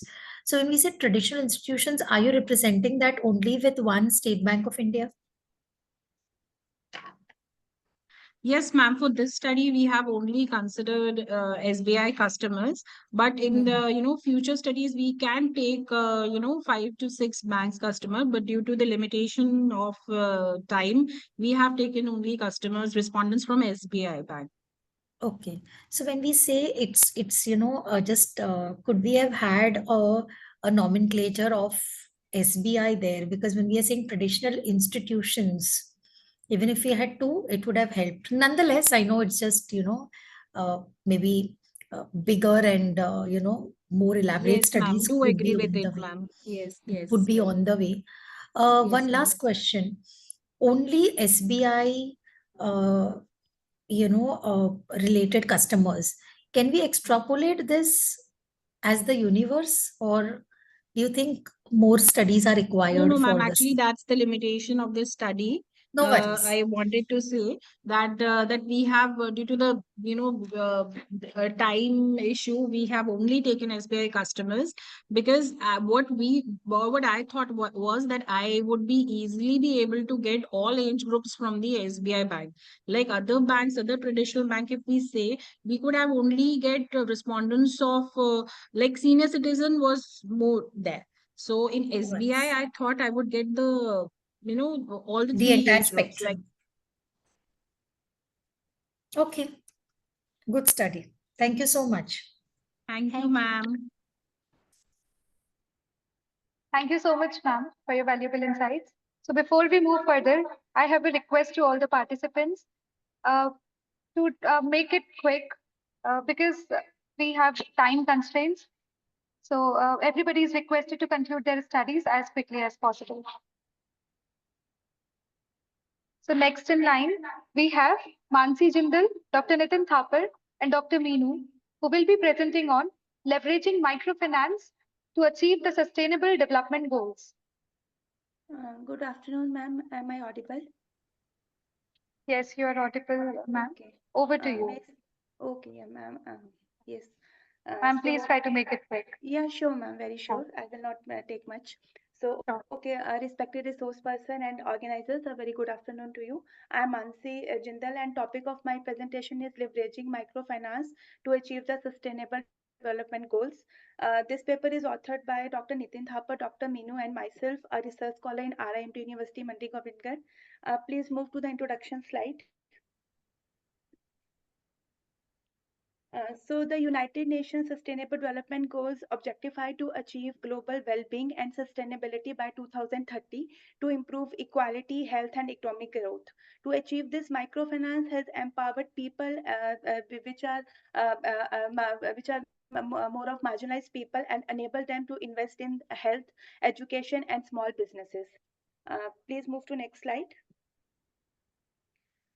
So the objectives of the study are to assess how microfinance contributes to the expansion of sustainable development goals, to evaluate how microfinance works in underprivileged communities to stimulate economic empowerment and financial inclusion, to determine the primary obstacles that microfinance institutions face, and to provide some vulnerable suggestions to remove these obstacles.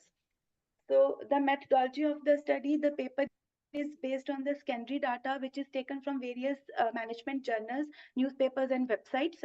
So this is a qualitative study. Quantified data has not been included in the study.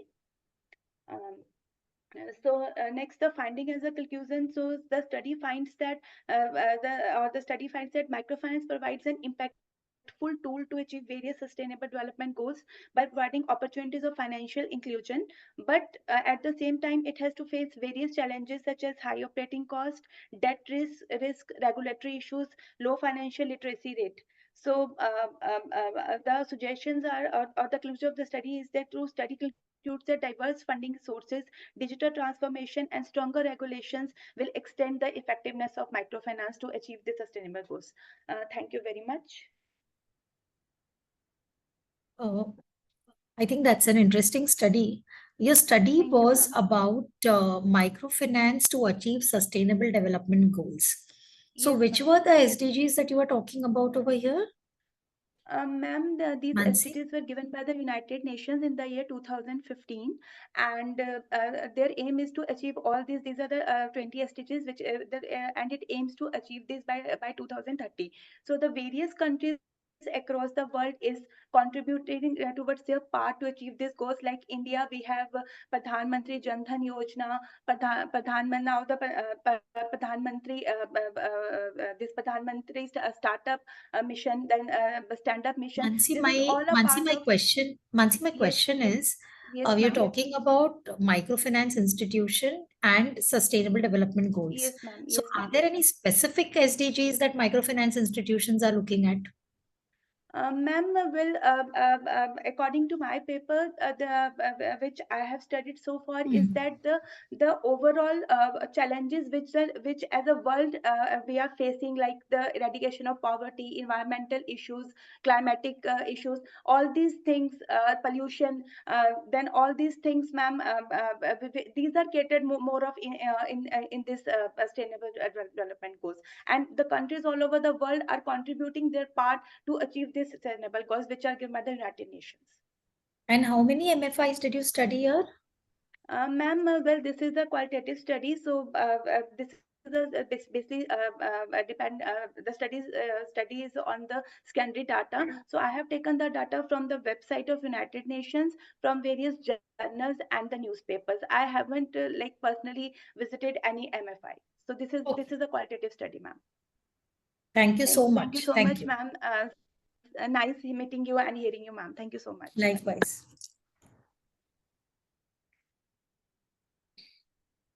Thank you so much, ma'am, for your valuable insights and enriching our understanding on microfinance. Next in line, we have Aditi Sharma and Nisha Kumari, who will be presenting on investment behavior of women entrepreneurs, insights from literature. Ma'am, I am audible. Yes. Yes, you are. Yes. Good afternoon, Over to you, everyone. ma'am. Good afternoon, everyone. I am Nisha Kumari, research scholar, Indira Gandhi University, Mirpur, Rewari. I am presenting here paper on investment behavior of women entrepreneurs, insights from literature. Ma'am, please, let's start with introduction. Indian women are breaking free from traditional gender roles and becoming aggressive and ambitious entrepreneurs. They hold high corporate positions and are at par with men in the business world, running business from paper to power cables and becoming successful in manufacturing and trade. They are becoming career oriented entrepreneur and using various investment avenues to channel their saving and monetary funds.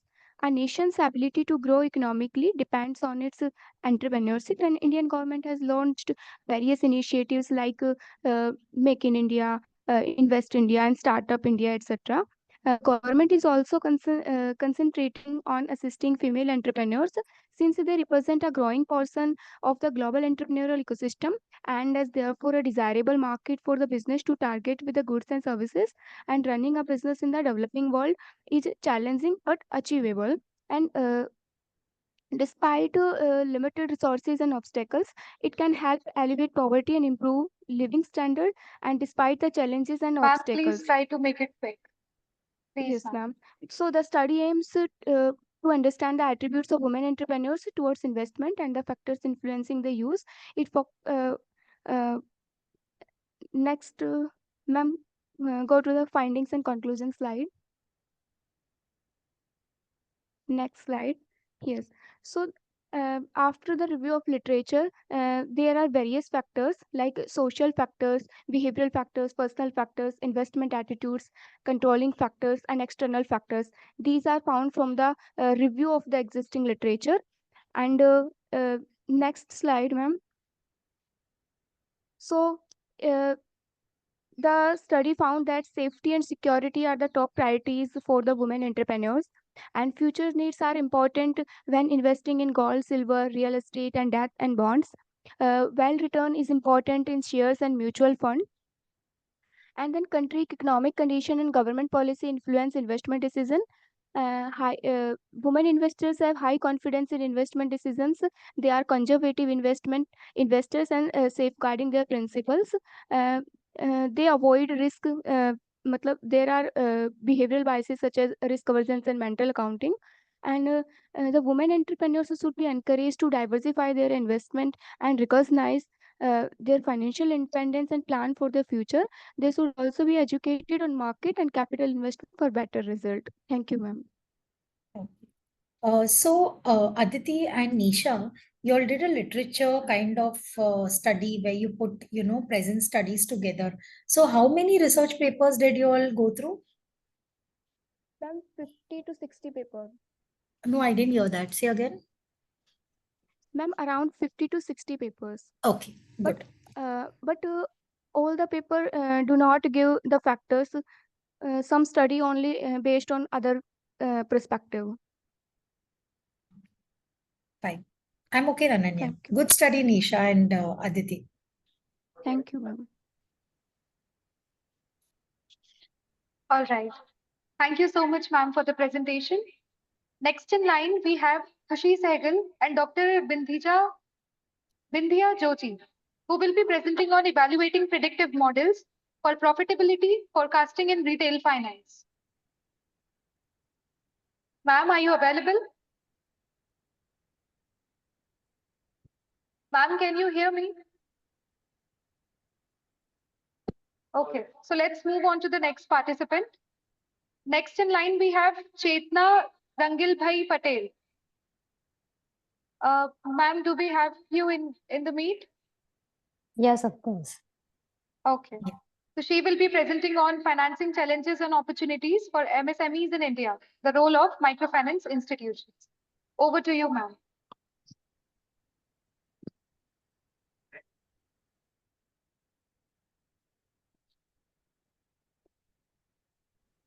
Good afternoon, everyone.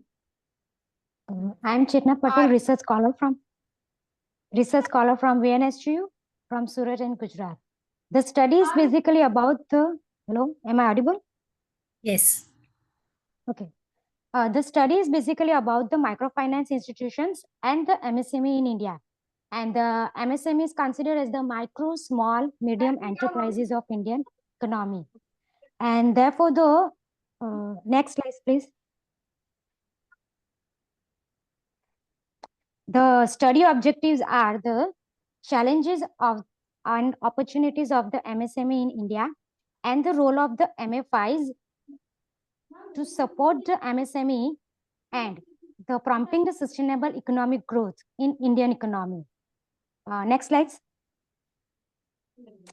And the methodology, the study is basically descriptive and conceptual in nature, which focuses the three major theories. The first one is the asymmetric information theory. Second one is resource-based view theory. And the third one is social capital theory. And next one.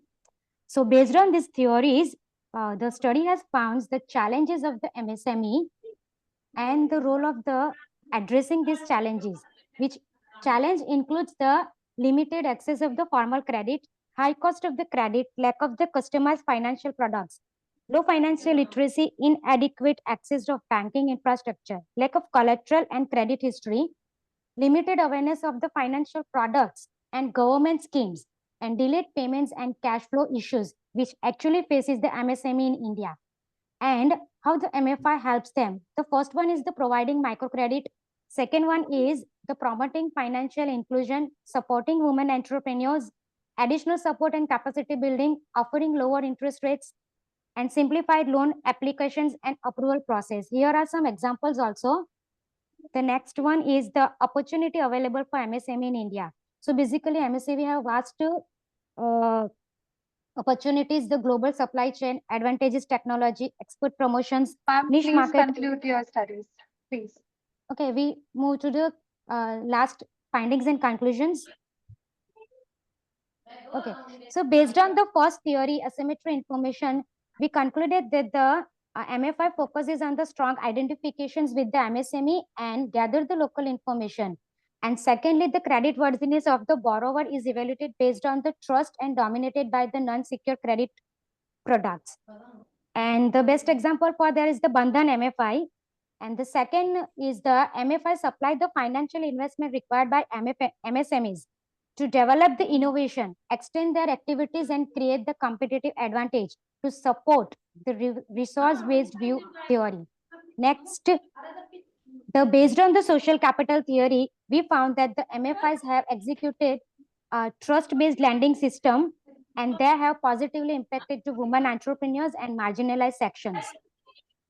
Next, rest of these all other problems and challenges for the MSMEs are the high interest rates, which actually burden of the MSMEs, limiting their ability to reinvestment. And secondly, the MFIs, the regulatory constraints, which they have to deal with the government. And after that, the study emphasized that government support will be crucial for the future growth of the MFIs and their contribution to MSME development also. Thank you. So Chetna, how many studies did you go through for this particular research paper? Actually, ma'am, I have studied the major reports which from World Bank and NABARD and MFINS and also the microfinance southern reports and also RBI some studies. So this And your some study is India based or is it MFIs world over? actually overall I have not covered it furtherly. Specifically for this study, I have covered the Indian reports and Indian statistics जो होते हैं वो उसके ऊपर focus किया है मैंने. Okay, Nisha. Thank you. Thank you so much, ma'am, for the presentation. Thank you. The next in line, we have Merin Anna George and Kavya Nijaritha, who will be presenting on evolution and effectiveness of regulatory frameworks for non-performing assets in India's banking sector. Ma'am, are you available? Ma'am, am I audible?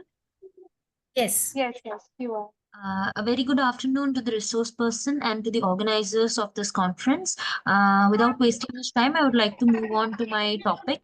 So the title of my topic is Evolution and Effectiveness of Regulatory Frameworks for Non-Performing Assets in India's Banking Sector.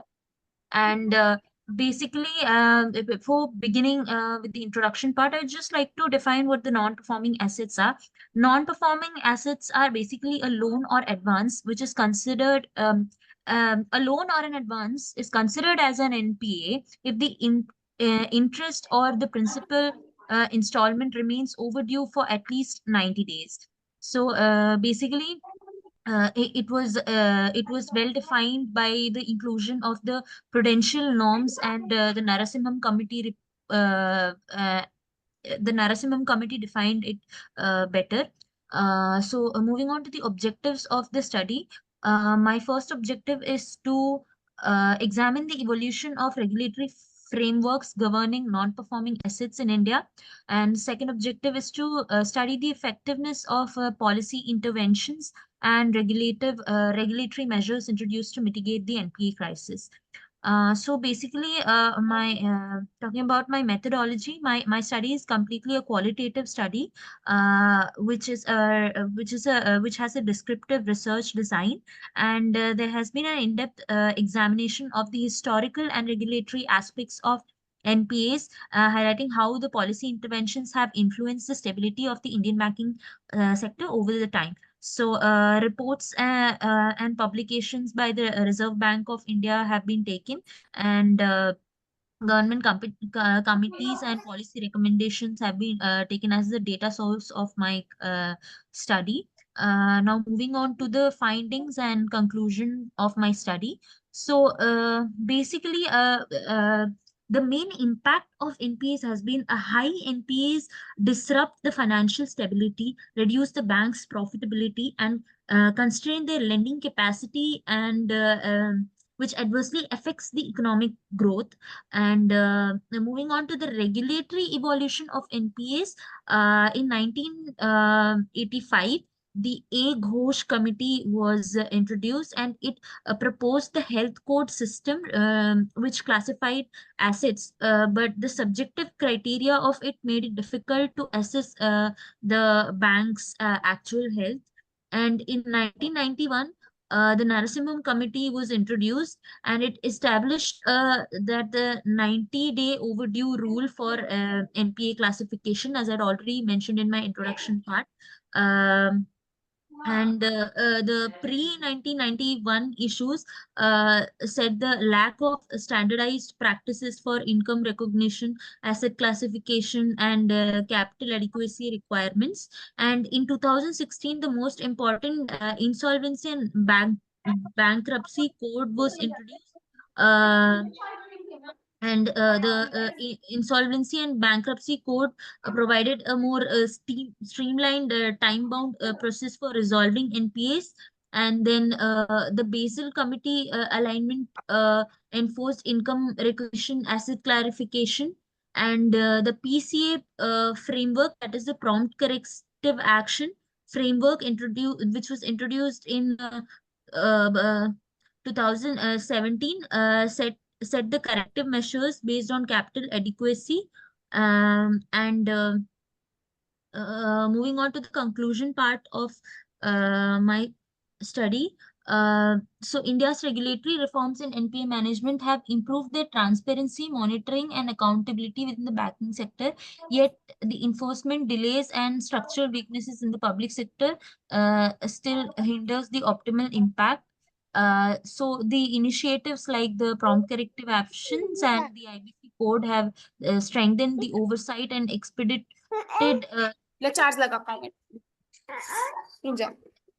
credited NPA resolution, but further structural reform in credit risk management and corporate governance is necessary for sustained process. To ensure a resilient banking sector, ongoing adaptation and enhancement of regulatory frameworks are essential, focusing on systematic improvements and preemptive risk assessment. Thank you. Professor Merin, you spoke about evolution and effectiveness. See, when we are talking about NPA evolution, this is something that has already happened in 1991. So, it's all set and in place right now. When we're talking about NPA, there's so much of nice qualitative study that you can do, instead of making it just qualitative so much, because numbers are available. I know, ma'am. NPA numbers of banks are available. So it can be a very nice qualitative study also. Yeah, I Because understand. talking about evolution and effectiveness, something that happened in early 90s and today. So just trying to make it a little more relevant in today's times. Yeah. Yes, I surely understand. Thank you. Okay. We can go to the next one. What we can do is, Ananya, can you just give me a minute or two? I'll just be back in a minute or two. Yeah, just give me that. Sure, I'll just be ma'am. back in a Sure. minute or two. Yeah, sure, definitely.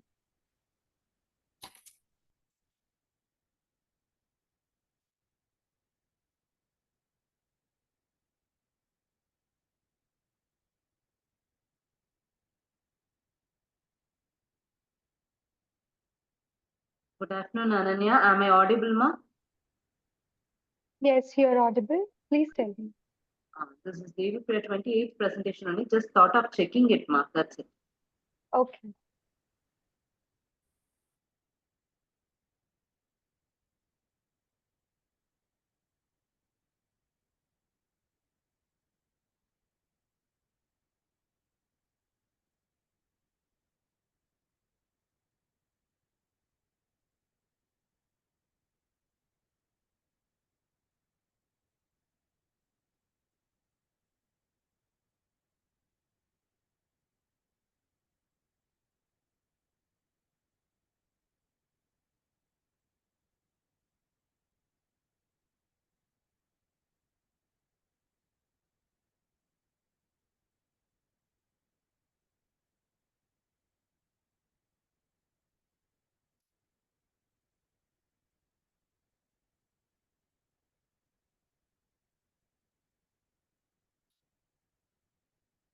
Yes, Ananya, I'm good.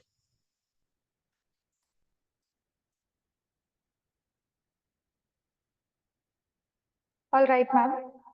Ma'am, can before take the we next move forward, I have a short announcement to make. So, dear participants, due to time constraints, I kindly request everyone to deliver brief and focused presentations summarizing the key points of your studies. Thank you for your understanding and cooperation. So next in line, we have Anushi Afreen and Dr. Sunil Atulkar. They will be presenting on online banking services and its impact on customer preferences. Sir, ma'am, are you there? Everyone. Yes, Okay, ma'am. over to you, ma'am. Okay, ma'am. Okay. Thank you. Good afternoon to everyone. My name is Anushi Afreen and I am from Sage University, Bhopal. My research topic is online banking services and its impact on customer preference. Introduction. More customers are moving to internet banking system in the current environment. One of the most recent reforms in the banking industry is the mobile banking system. The customer can use various banking applications and bank websites to complete basic financial transactions. The world of today has more and more services available online. Objectives: to study customer preferences about online banking usage, to comprehend the elements that lead individuals to utilize online banking, to recommend appropriate actions to enhance online banking services, to understand the preferences of customers with respect to online services. That's research methodology.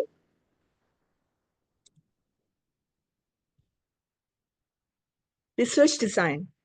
Exploratory and descriptive research design, sample design, non-probability sampling. The sampling method is convenience sampling, as the customer can be chosen as per their convenience.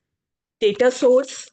Although secondary data has been taken from websites and different sources, but the basic measure of primary data collection is questionnaire method. Sample size. Sample size is 50 respondents taken from Bhopal, MP Nagar. Data analysis tools, SPSS 25, correlation and regression analysis. Area of search, Bhopal, MP Nagar. Place, Bhopal. Individuals targeted, general public. The findings.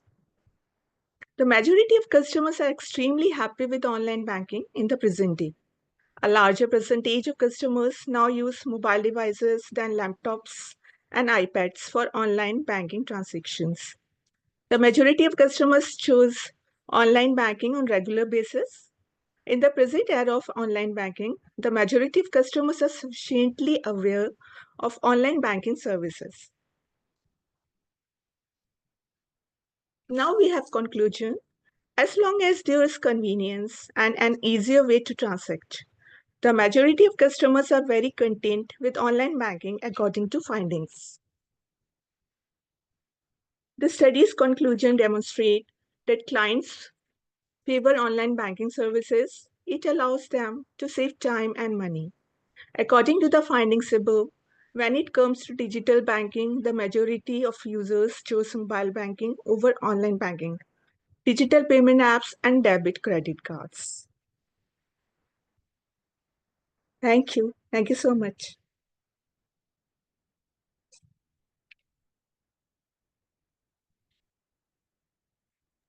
Ma'am, I think you are on mute. Anushi, No, I ma'am. just seen that, you have about 50 respondents for your research paper. Yes, ma'am. Can we write a research paper with 50 respondents is my question. Because yours, I think it's a very generic and a nice topic on online banking services. So with 50, can we form conclusions? No, ma'am. Actually, 50 to 100 respondents I have to. You've written 50 and another one is, can we run a regression with 50 respondents or 100 respondents? No, ma'am. You've run a regression model, you've written over their regression. Yes, ma'am. Yeah. Actually, ma'am, I have taken 50 respondents after pilot study. So I found the 50 respondents for my research paper. You may have to relook at the size of the sample, before running a regression or for topics like this, where the entire general public is available to us as our respondent. Yeah. Yes, ma'am. Okay. Yes, ma'am. Okay. Okay, thank you, ma'am. Thank You're you. welcome. Yeah, welcome. Yeah, this is Dr. Sunil Rilke, ma'am. This is paper. All right. जो है Thank you so much, ma'am, for the presentation. So the next in line, we have Rakshanda, who will be Yes, ma'am. presenting on a bibliometric analysis using Scopus database on behavioral finance, influencing investment decision of retail investors. Over to you, Yes, ma'am. Thank you, ma'am. Good afternoon, ma'am. Myself, Rakshanda, and I am a research scholar at Banastali Vidyapeeth. Ma'am, my topic is bibliometric analysis using Scopus database on behavioral finance influencing investment decision of retail investors. Ma'am, my study is basically to do a comprehensive assessment of the literature and to comprehend the advancement in the field of behavioral finance over the past few years. Ma'am, as we know that while making investment decisions, investors face a lot of problem in the form of emotions, biases, and the illusions. Since behavioral finance views human beings with a varying level of knowledge, comprehensions, and future projections. For this study, ma'am, I have taken the keywords like stock market, investment, and behavioral finance. Next slide, please, ma'am. For the study purpose, I have used WoSphere software, and in that, ma'am, I have analyzed the scope. I wanted to analyze the scope and trends in the behavioral finance. Second, I wanted to analyze the basic mainly used keywords, the countries, and the frequently cited work in this field. And thirdly, I want to investigate the popular keywords over the time. Next keyword, ma'am. Next slide, ma'am. For this, I have used the Scopus database from 1999 to 2024, and the keywords used are behavioral finance, investment behavior, sentiments, and stock market. And the tools used is WoSphere for co-authorship and keyword analysis. Next slide. For finding and conclusion, ma'am, I have concluded that from 1999 to 2024, beginning with just one research paper in 1999 and in 2024, there is a huge rise with 66 papers in 2024 itself, which shows that the subject is growing popularity among scholars, and there will probably be more publications onto it in coming years. Next slide, ma'am. For second objective, ma'am, I have used WoSphere program. In that, I have performed co-authorship study, which is a technique designed to determine the most illustrious writers by document and citations. Since I have used 539 research papers, from that I have only 16 authors have met the threshold limit of minimum 2 research papers, and 71 countries have been examined by affiliation of authors, indicating that the study topic is international, and 31 countries have met the threshold limit with at least 5 documents in these countries like China, US, India, and UK. Next, last objective is keyword analysis.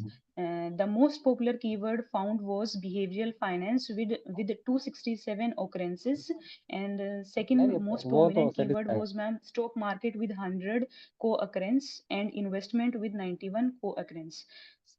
So we can surely say the network map of keyword list says that investment sentiments, behavioral finance are more visible because they have occurred maximum number of times, and the significance of these studies has helped the researcher to reveal the research field development and the structure in ongoing phase and years to come. Thank you, ma'am. Rakshanda, very well conducted literature review, very well. And it's a very, very interesting topic too. Rakshanda, my just one simple question to you is, which is a country where, large amount of research is being done in the current field in behavioral finance? Yes, ma'am. If we look at the country geographical analysis by countries, ma'am, in China, US, India, UK, and in Spain. Spain and generally is similar, ma'am. Very well done, Rakshanda. Very good. Very good study. Thank you. Thank you. That's it. Thank you so much. Very well.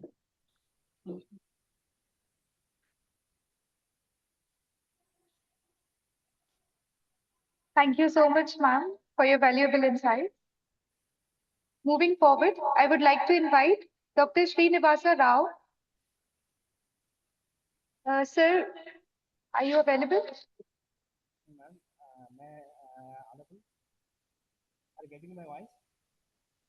So your voice is a little bit low.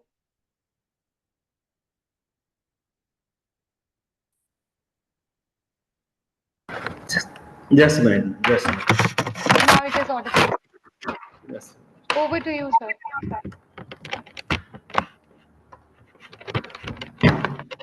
Madam, good afternoon. Are you getting my voice clearly now? Yes. Yes, yes.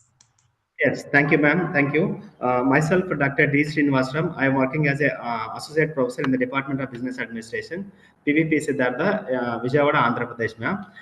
My study topic is performance analysis of listed companies in Bombay Stock Exchange from 2001 to 2014. Recent year, except from past 4 months, the stock market has increased very drastically. From 1 year, almost 1 year, it registered more than 25% growth in the stock market. And also the Indian BSE, Bombay Stock Exchange, registered more than 80,000 points. And also it has more than 36 millions of investors. Indian stock market has outperformed. It means it is performing more when compared to the other countries. Ma'am, please go to the next slide. You can compare the our company performance with other countries. This is the comparison of Indian stock market with other countries. If you look at the 1 year average returns, Indian market returns are maybe 8.95.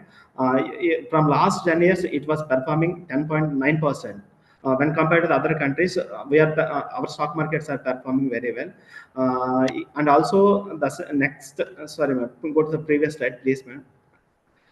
Also look at it is the era of IPOs. If you look at the IPOs, every month 3 to 5 companies are 6 companies are going for IPOs.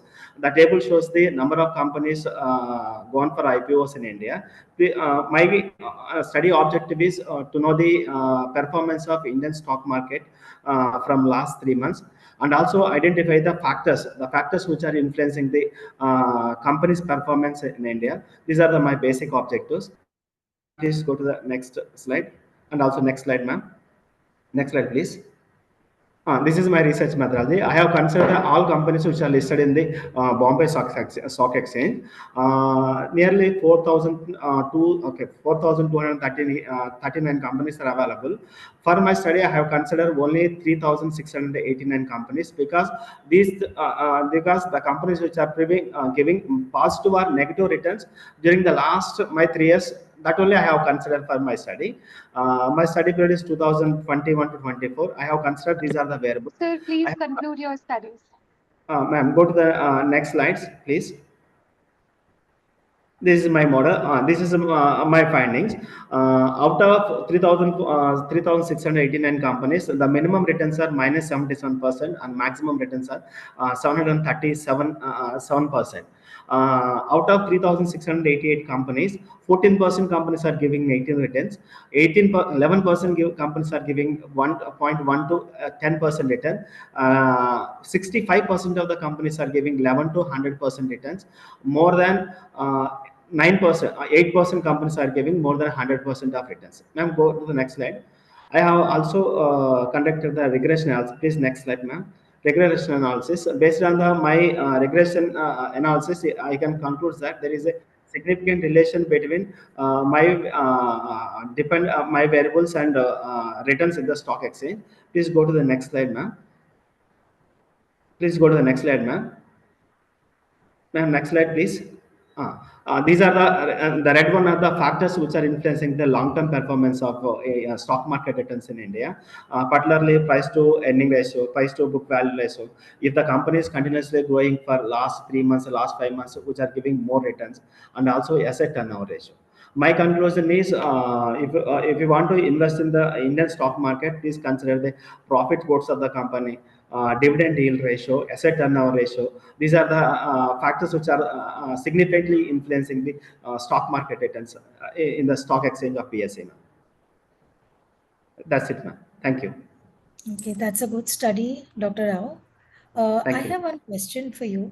We're talking about performance analysis of all the listed companies at the BSE. Yes, ma'am. So, do you agree that we could also do a kind of an industry-wise analysis also, that which are the industries that are contributing to the 700% plus, return? Yes, we can study around that also. Yes, ma'am. That also we need to do in detail analysis, ma'am, so that I can finish that, ma'am. Good work. Good work. Thank you, ma'am. Thank you so much, ma'am. Thank you. Thank you. Thank you so much, sir, for your presentation. Next in line, we have Dr. Sanjay Kumar Singh, who will be presenting on a study of current dynamics and international trade. Over to you, sir.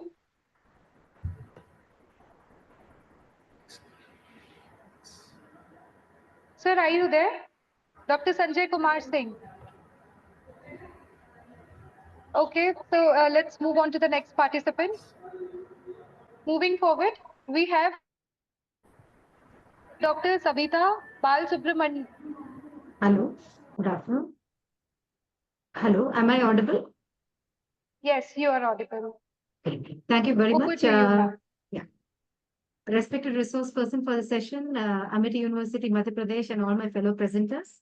I'm Dr. Savita from St. Francis College for Women, Begumpet, and my topic is strategic transformation and business model evolution, managing non-performing assets in Indian public sector banks. And the period of my study is from 2021 to 2024. As all of us know, Indian public sector banks have been undergoing a strategic transformation, especially in the period 2021 to 24, which has resulted in a reduction in the non-performing assets and improved financial performance. And this dramatic turnaround has been possible because of the 4R strategy, as we call it: recognition of NPAs, resolution and recovery of stressed assets, recapitalization, which has been the hallmark scheme to strengthen the bank's financial position, and the reforms that have been on improvements of governance and lending practices. So the business model change that these public sector banks have been displaying is the subject matter of my study. And the non-performance asset management in recent years has been possible. The recovery has been possible because of a combination of regulatory, institutional, and operational reforms. The objectives of my study are to look at the growth rate of the gross NPAs and net NPAs in the 12 public sector banks for the period 22 to 24. What is the industry-wise NPA position of these public sector banks? And also enumerate on the strategic management measures that have been adopted by these banks in NPA management. Now, the methodology I undertook is to establish the growth rate of non-performing assets of the public sector banks, and the percentage of gross NPAs to gross advances and percentage of net NPAs to net advances, and also the industry-wise NPA position for the 12 public sector banks have been considered for the purpose of the study.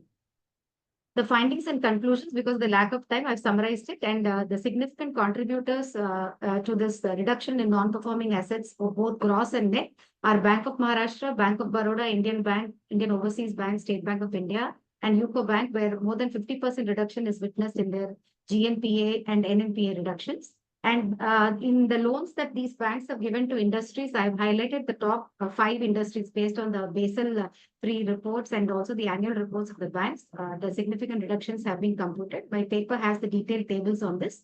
And going into the final conclusion, for what we draw from the study is that the introduction of the bankruptcy code and the bad bank frameworks network, NARCL scheme, and also the special mention accounts classification by the RBI have been key drivers for the changes that these banks have been witnessing.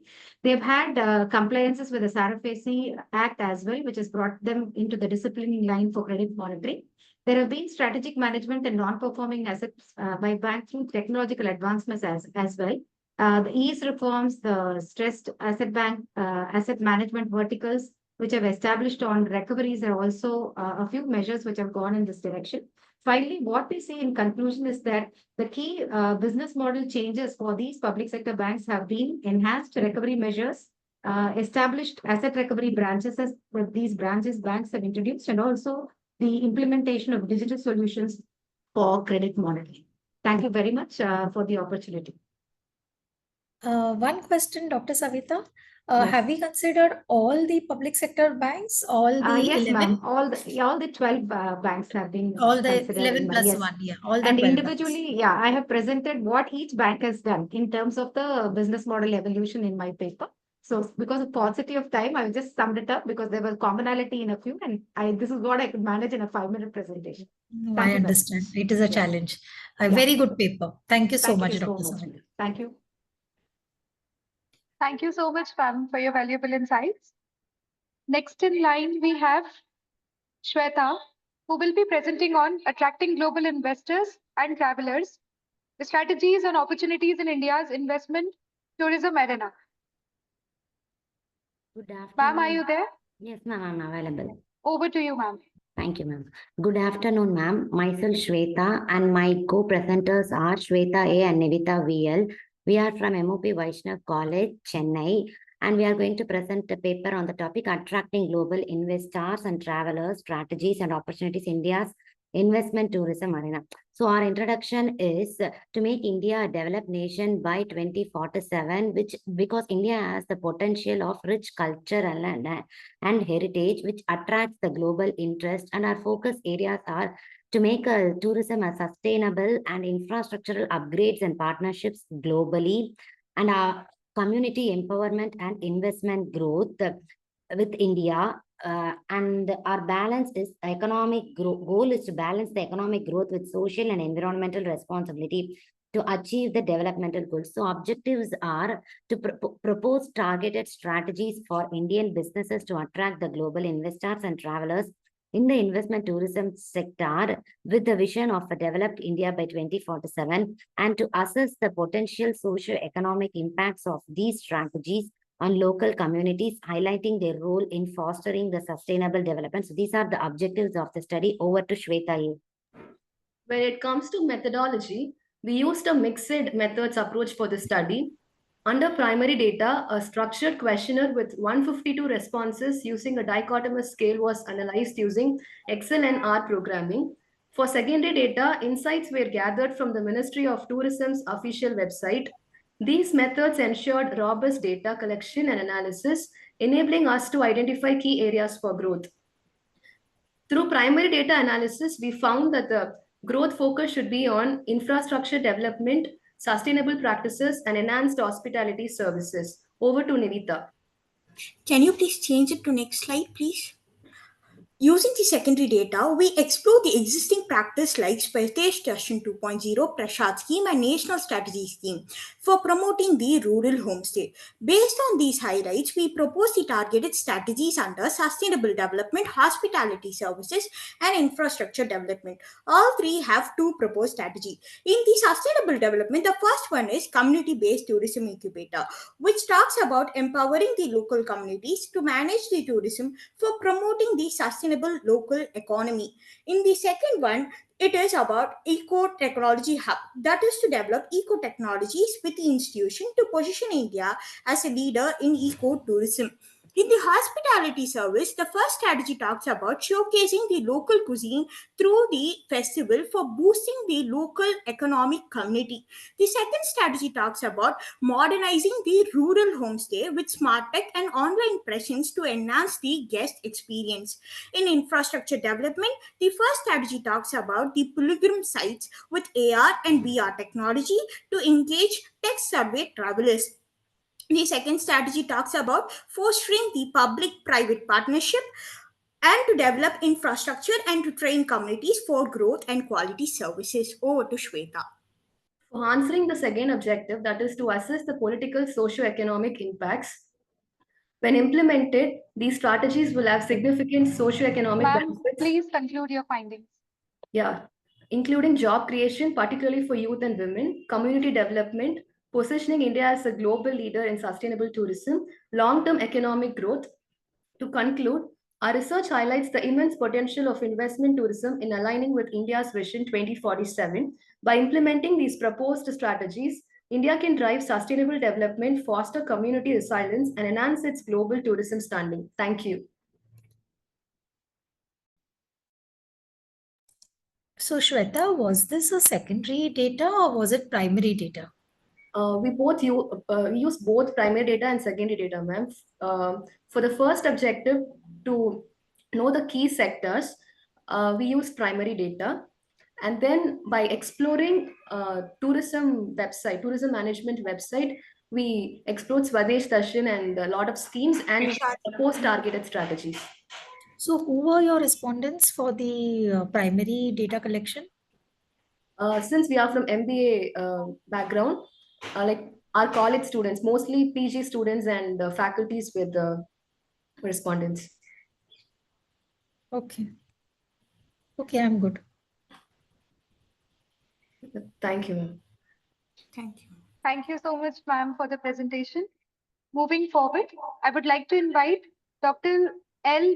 Devi Priya, who will be presenting on customer perception towards usage of plastic money, an empirical study. Yes, good afternoon, ma'am. Good afternoon. Over to you.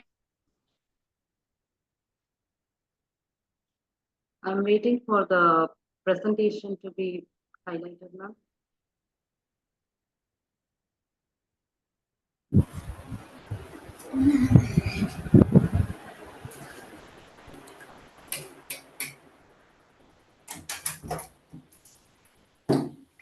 Yes, ma'am. Good afternoon to everyone.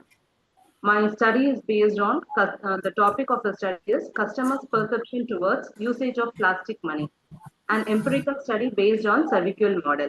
Ma'am, next slide, ma'am. Nivita, can you please put yourself on mute, Nivita? I'm sorry, ma'am. I'm sorry.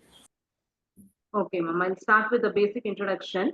So this study is basically based on the quality of service. The study is conducted by the previous researcher, Dr. Parasuraman, from the year 1988. So based on the cervical model.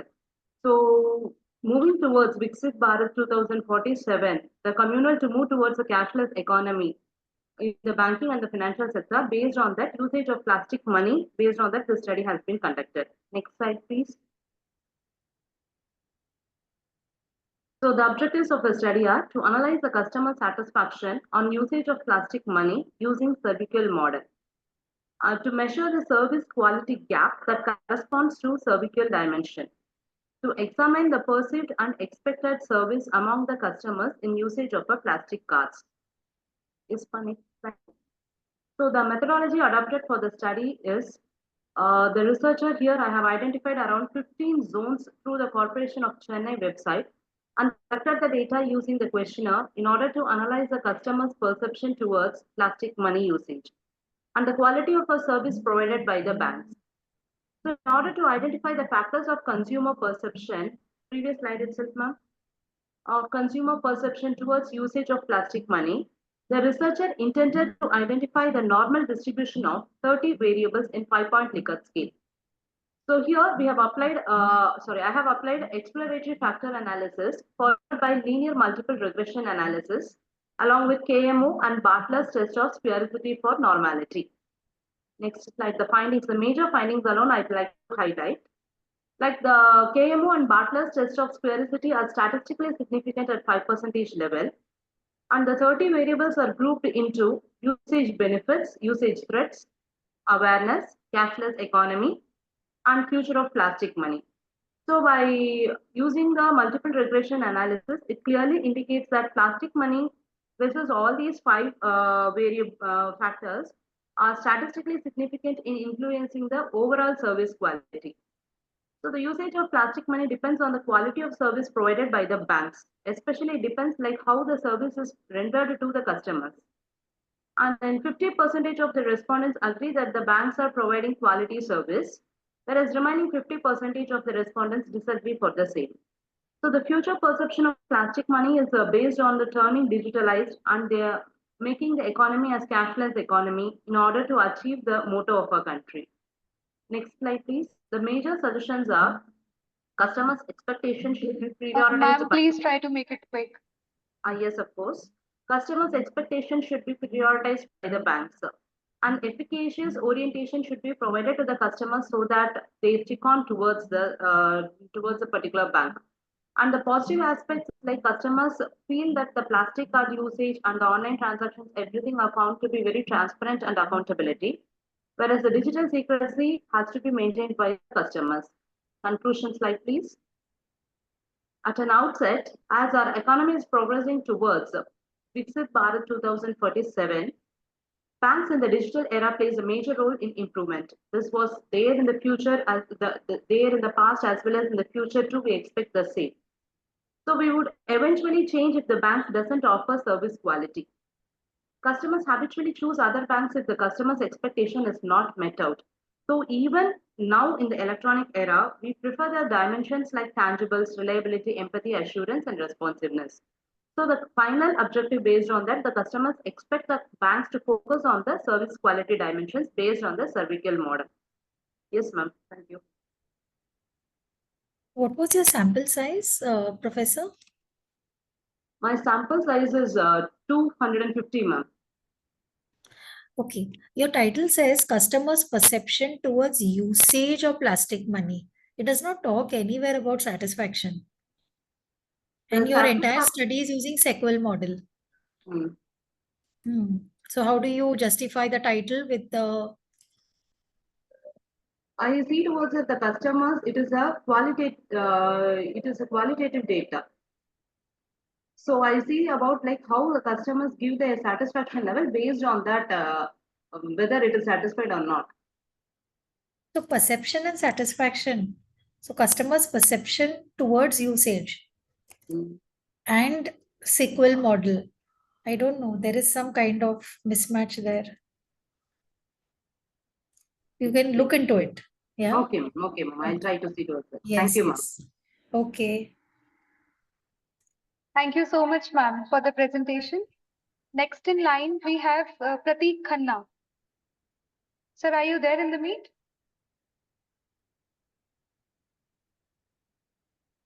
Okay. So moving forward, we have Dr. Priya Sahani and Dr. Komal Rawat, who will be presenting on impact of online payment apps on savings and expenditure pattern, a behavioral study. Ma'am, are you there? Okay. So next in line, we have 29 and 30 are absent, right?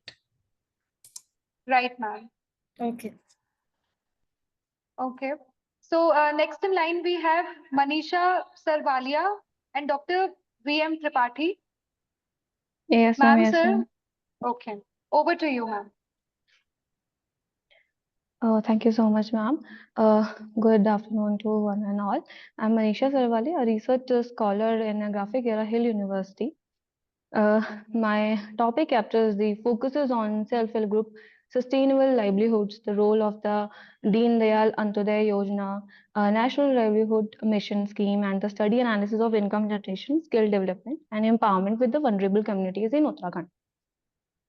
Ma'am, I have an announcement to make. As we are running short of time, we have only 15 minutes left. So please try to make it quick and conclude your findings as quickly as possible. Yes, Mr. Let's move towards the topic. My topic is impact of self-help group on sustainable livelihood development in rural Uttarakhand. A study on the influence of day NRLM in income generation, and community empowerment.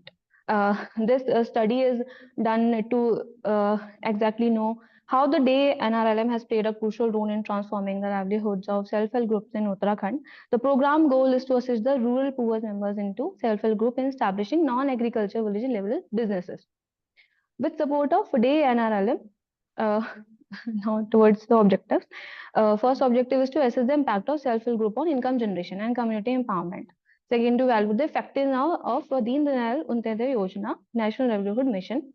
Third objective is to analyze the working progress of self-help group and how their procedure has impacted the rural poor women. To assess the how participating members' socioeconomic background has changed both before and after joining the self-help group.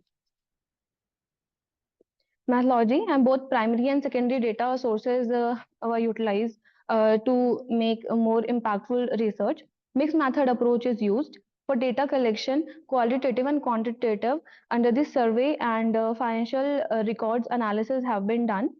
Data collection for the study, I have target 100 self-help group under which 288 respondents are covered. Data analysis is quantitative, usually done with the help of descriptive and inferential statistics. Next slide, please. The findings indicate that not only the economic benefit they have get, the social empowerment is also have been seen with the help of research. Their decision-making power has been increased. Their empowerment is closely related to sustainable livelihood. Further economic and social activities have benefited their families and broader community. Livelihood sustainability has increased markedly for members. Those highlighted for the long-term potential of self-help group-driven models to generate economic security, reduce poverty, and generate asset accumulation. The positive impact for further strengthen their program support with the help of DAY and RLM. Well-structured intervention addresses their livelihood needs for the rural population.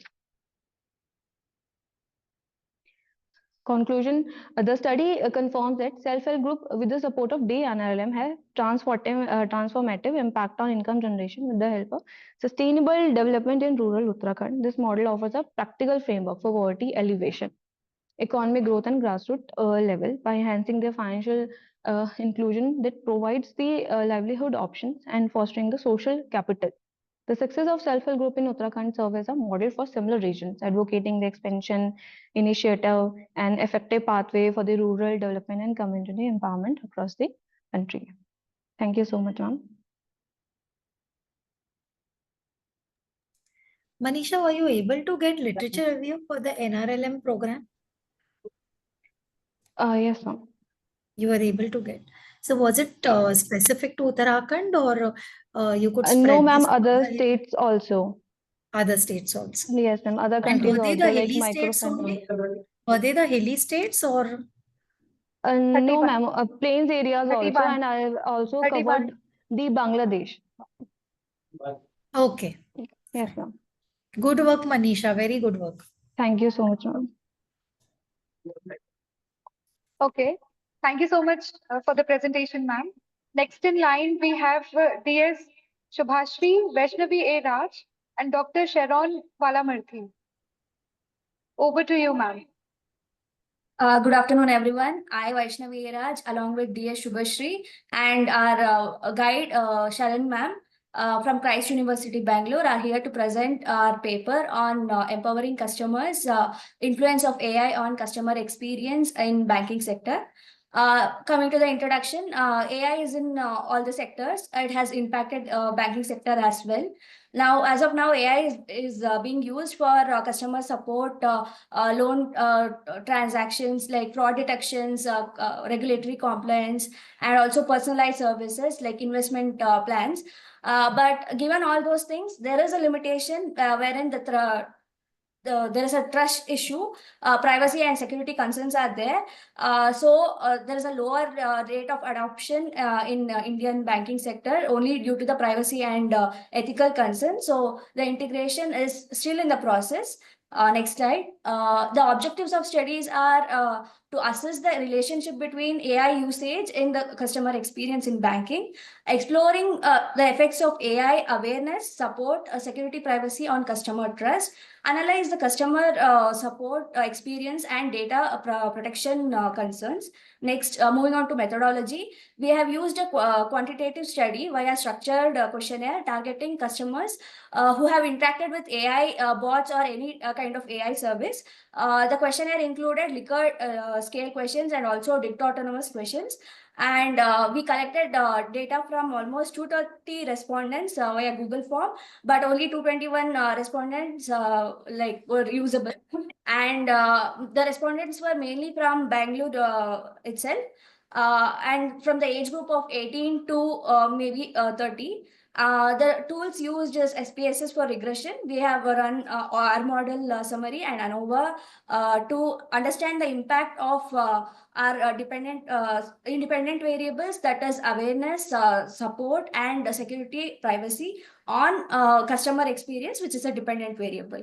Next, over to Shubha. Okay, now let's see the R model summary. That is the results of the regression analysis which we have conducted. So the R squared value, if you see here, it is 44.8% of it, which suggests that there is a model explains a substantial portion of the variance and in customer experiences. So the implication of this in the paper is that this statistical model highlights that the variables like AI awareness, support, and data privacy and security have significantly impact on the customer experiences.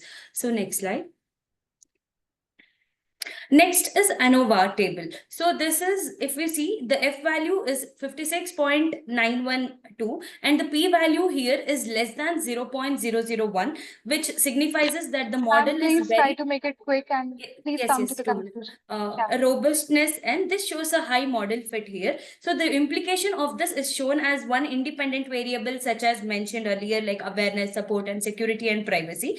Especially in this security and privacy have more significant and meaningful impact on the customer experiences. Next, so the findings and conclusions of this paper are high awareness and low trust, which means while many customers are aware about AI is used in banking sector, but only the trust is the issue. Low trust remains here. So particularly regarding the data security. Next is AI support.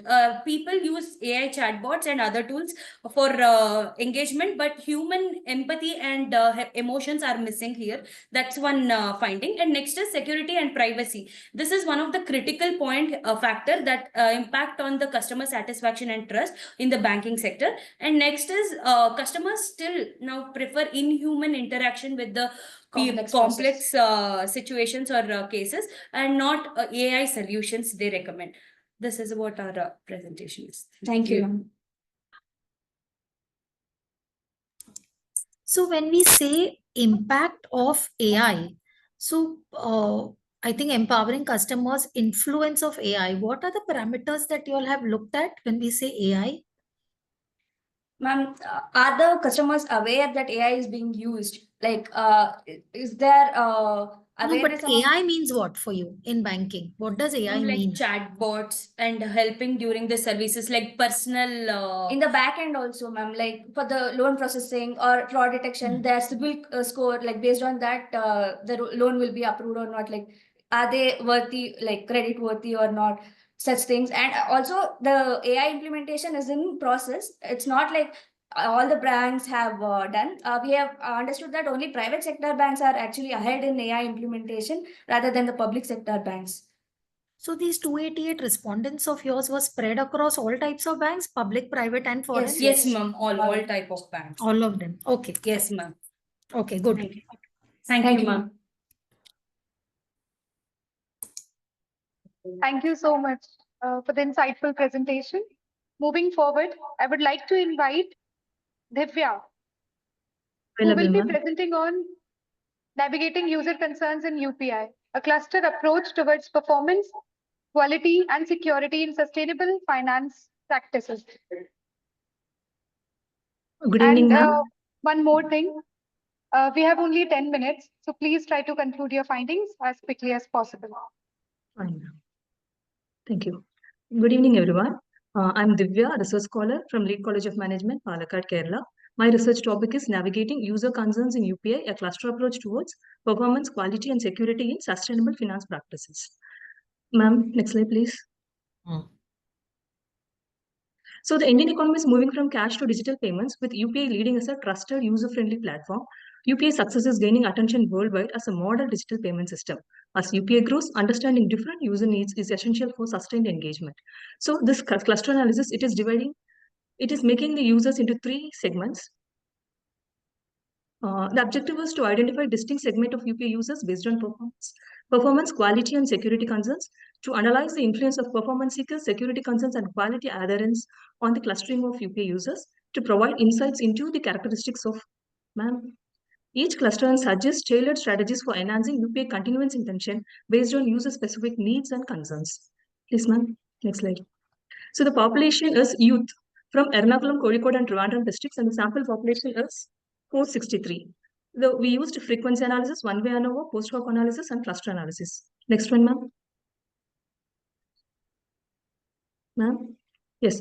So started with the one-way ANOVA to assess the differences across clusters in key variables related to UPI usage and user perceptions. All variables shows p-values less than 0.005, indicating strong significant differences between clusters. Next one. So all the variables. Next one, ma'am. So the analysis started profiling the clusters, and the cluster 1 is security conscious users who are bothered about the security and they have low trust regarding UPI. And cluster 2 is balanced users who have a balanced engagement with usefulness, satisfaction, quality, and security. And cluster 3, they are high. They are showing high UPI engagement because they are optimized experience seekers. They have high satisfaction with quality, low security concerns, strong trust in the platform. Next one, ma'am. So this is the pictorial representation of the same. We can move to next one. So after making the profiling of clusters, the study didn't fail to validate the same. So initially, large changes in centroids observed due to random initialization. In iteration 5, changes in centroids reduced significantly. In iteration 9, clusters are stable with no further adjustments. Thus, the centroids are stable and prove the validity of the clusters. Next one. So this is cluster demographic matrix. Cluster 1 primarily young males from rural areas. Ma'am, please high try to education understand levels. the time constraint and conclude your findings. Please, ma'am. Please move on, ma'am, please. Yeah, cluster 1, 5.6% of users cautious with low UPI usage and high perceived risk and are dissatisfied with information and service quality. Cluster 2 are balanced users. 49% of the users, they are major contributors to this cluster, moderate UPI usage with balanced performance, security, and quality, have average perception of risk, trust, and satisfaction, and are regular UPI users without extreme satisfaction. Cluster 3, 45.4% of users, high engagement and trust, find UPI very beneficial. Cluster 3 has the highest engagement, cluster 1 with the lowest. Usage, trust, and quality factors are key differentiators here. Next one, ma'am. Suggestions, cluster 1, they need to satisfy them. UPI platform have to provide strong encryption, two-factor authentication, regular security updates, and educational campaigns. And for cluster 2, time saving, ease of use, improvements in quality factors. For cluster 3, they are already satisfied. So how we have to retain them by providing rewards, loyalty programs, and cashback offers. Trust remains a significant factor for all clusters. So trust building campaigns are crucial. Overcoming lack of awareness will help to shift this balanced users, that is cluster 2 to cluster 3, optimized experience seekers. So there are 3 unique segments: security concerns, balanced users, and optimized experience seekers. Performance seekers prioritize speed and seamless transaction. Balanced users seek a blend of security and service quality. Security-focused users show high concern for safety measures, strengthen security features for trust building. They have to offer educational resources to boost your confidence. To enhance user-friendly features for improved engagement is a very, very crucial here. Addressing specific user needs boosts satisfaction and loyalty and supports UPI's growth as a trusted, user-centric digital payment system. Thank you, ma'am. What was the geographic disposition of your respondents? Ma'am, 3 districts from Kerala, ma'am. Kerala, Kozhikode, Ernakulam, and Trivandrum districts. Okay, so these 3 districts were spread across 3 clusters. So cluster 1 could have respondents from any of these 3 districts. Yes, ma'am. Yes, ma'am. That has been defined in the demographic matrix, ma'am. How many are there in cluster 1 from each district? Okay, fine. Good work, Divya. Very good work. Thank you, ma'am. Thank you so much.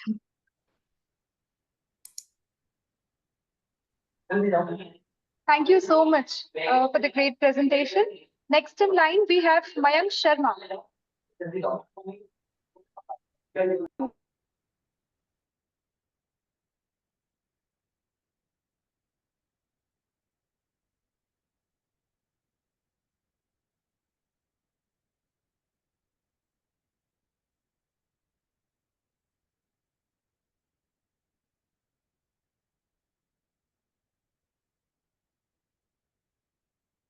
Mr. Mayank, are you there? Okay. So next in line, we have Ms. Vandana Kumari and Dr. Nishta Prateek. Ma'am, are you there? Okay. So let's move on to the next participant, Mr. Musheen Mohammed and Dr. Sarvana K. Sir, are you there? Yes. Okay. Over to you, sir.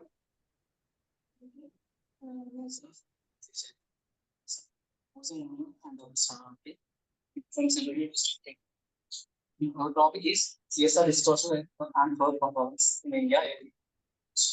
And I am jumping to objectives of study.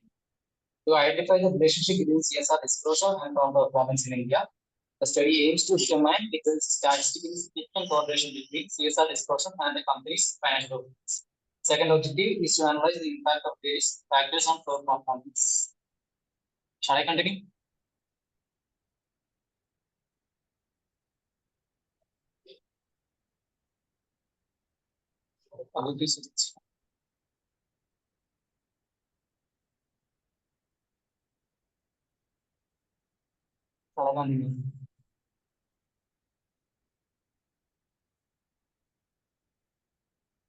Second objective is to analyze the impact of various factors on firm performance. The research will consider factors such as firm size, liquidity, and firm needs to understand the influence on company's financial performance. And the last objective is to explore the application of a deep learning approach for measuring CSR disclosure. The study utilizes a novel approach using natural language processing to analyze annual reports and quantify CSR disclosure scores. So the methodology contains data collection. Data has been collected from 50 companies under Nifty 50 index of the National Stock Exchange of India, annual reports of these 50 companies, and so please conclude your findings. Please, sir. Okay. And I'll just show the methodology part. Table 1. Okay, let's show it. Okay. So the CSR scores has been computed based on these keywords that are present in the annual reports. Okay. So based on that, we have computed the CSR scores.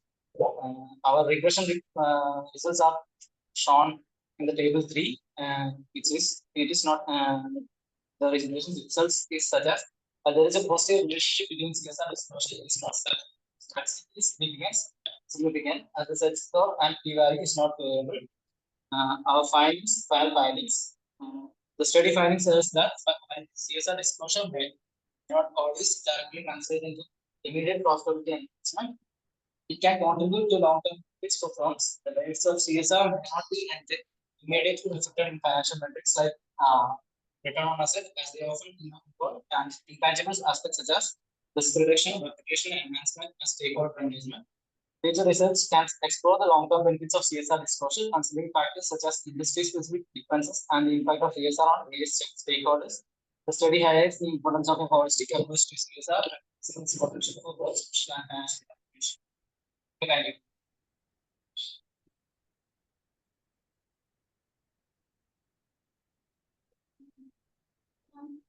you.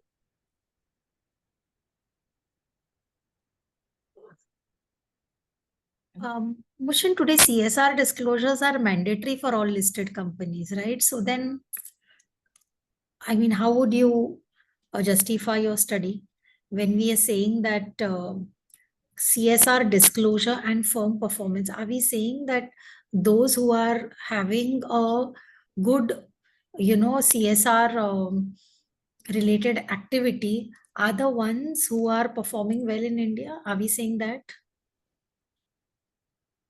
There is trying to find that research shows that it has no significant relation, but we are trying to study that particular. And how we have computed the CSR score is based on the number of times these CSR keywords has been present in the financial annual reports. Okay. Based on that, we have computed the CSR scores. Okay, fine. Okay.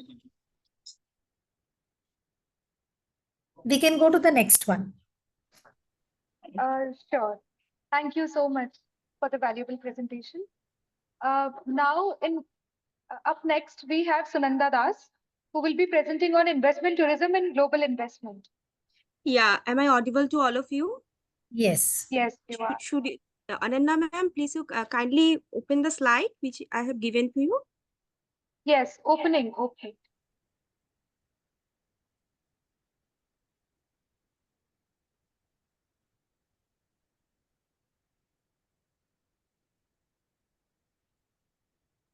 Now, are you able to see? Yes, kindly make it on. Yeah. So I'm Shunanda Das, and it's very good afternoon to all of you for giving me the opportunity to present MIT Madhya Pradesh regarding investment tourism in global investment. I am a research scholar of TS Hyderabad.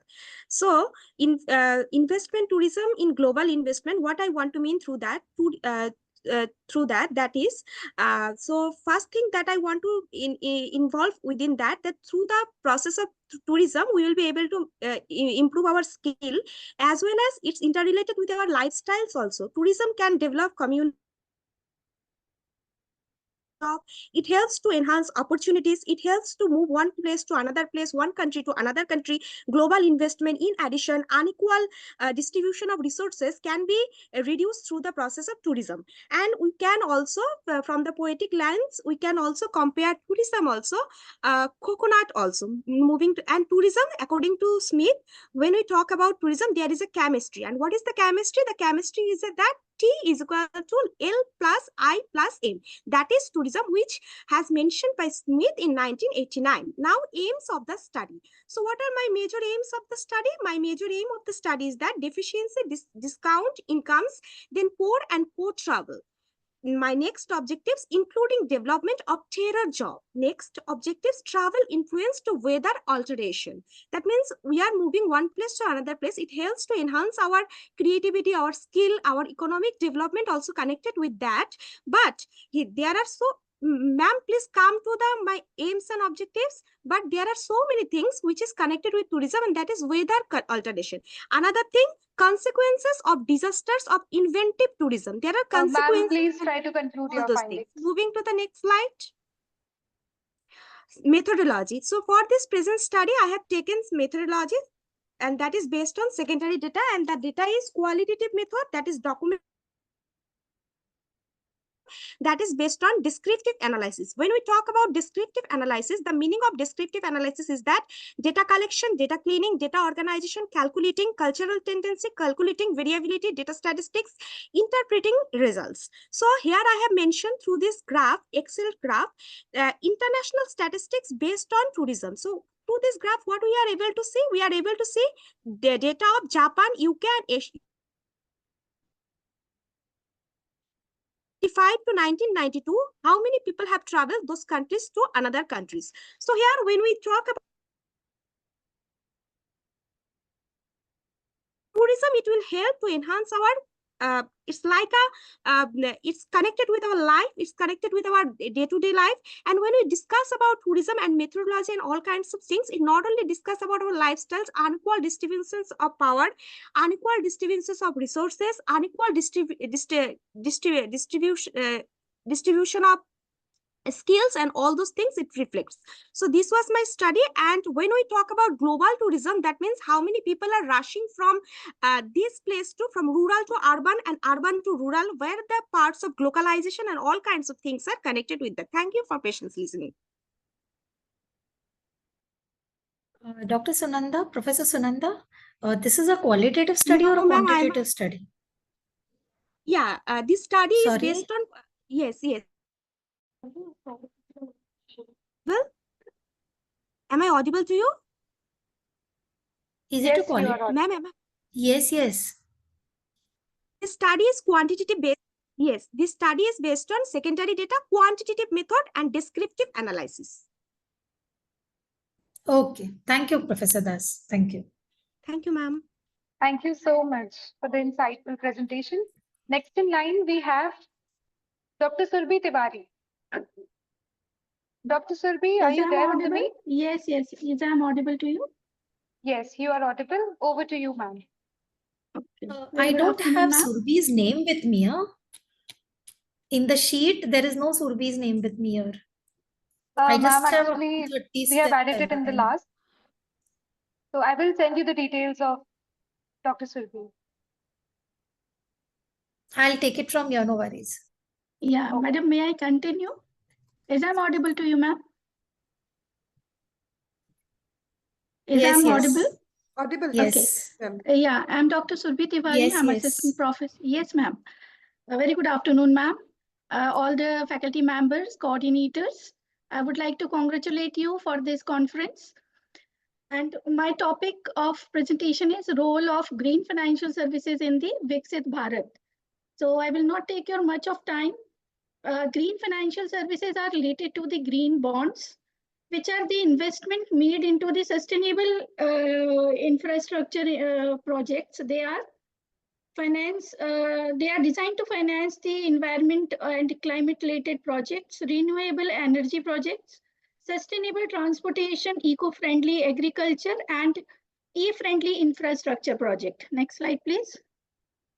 The objective of my study is to understand the concept of green financial services. A lot of the normal investor, they don't know about the green financial services and the green bonds. To appraise, next objective is to appraise the investment pattern. To appraise the investment pattern into the green investment, to evaluate the Indian government policies and vision for the green investment in the India, to eliminate the modes of bringing awareness for the green investment in India. So most of the people in India, they invest into the capital or the money market only.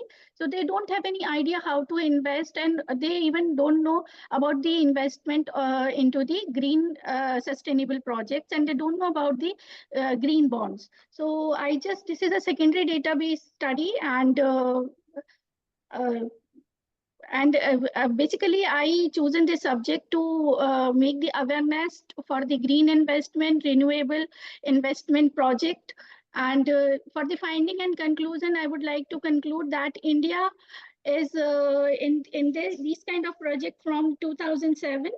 When in 2007, India Green projects begins. In 2008, National Action Plan on Climate have taken place. In 2011, Climate Change Funding Unit created by the Government of India.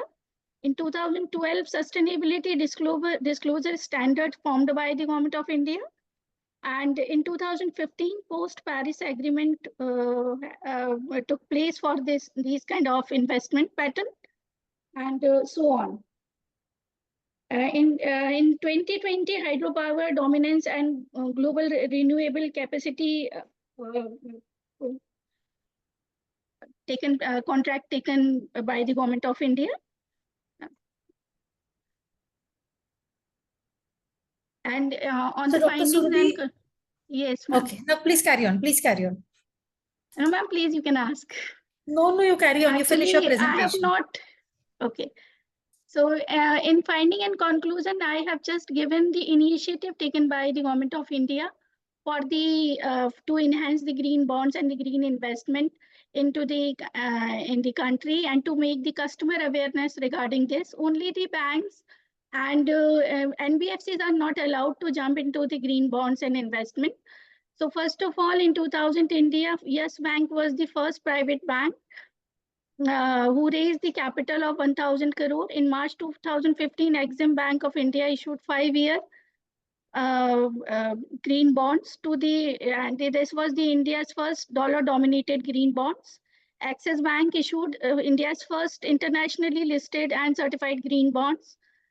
In November 2015, IDBI Bank secured 350 million in BBB rated 5-year green bonds. And in January 2016, IRDA released tax-free 10 billion green bonds. In September 2015, CLP wind farm, India's largest wind farm developer, become the India's first corporation non-bank to issue the green bonds. In these all these ways, the RBI raised 8,000 crores through the green bonds in 2023. So how many papers did you go through for your literature review and putting all this together? Madam, because it's I have gone through around, very true to you, 15 to 16 papers, because a lot of very few research work has been done over this. And I have taken the information from the government side, government literature I have taken mainly for this research paper. Thank you so much, ma'am. Thank you, Dr. Thank you so much, ma'am. Yeah, thank you, Dr. Surabhi. Thank you, ma'am. Ma'am, I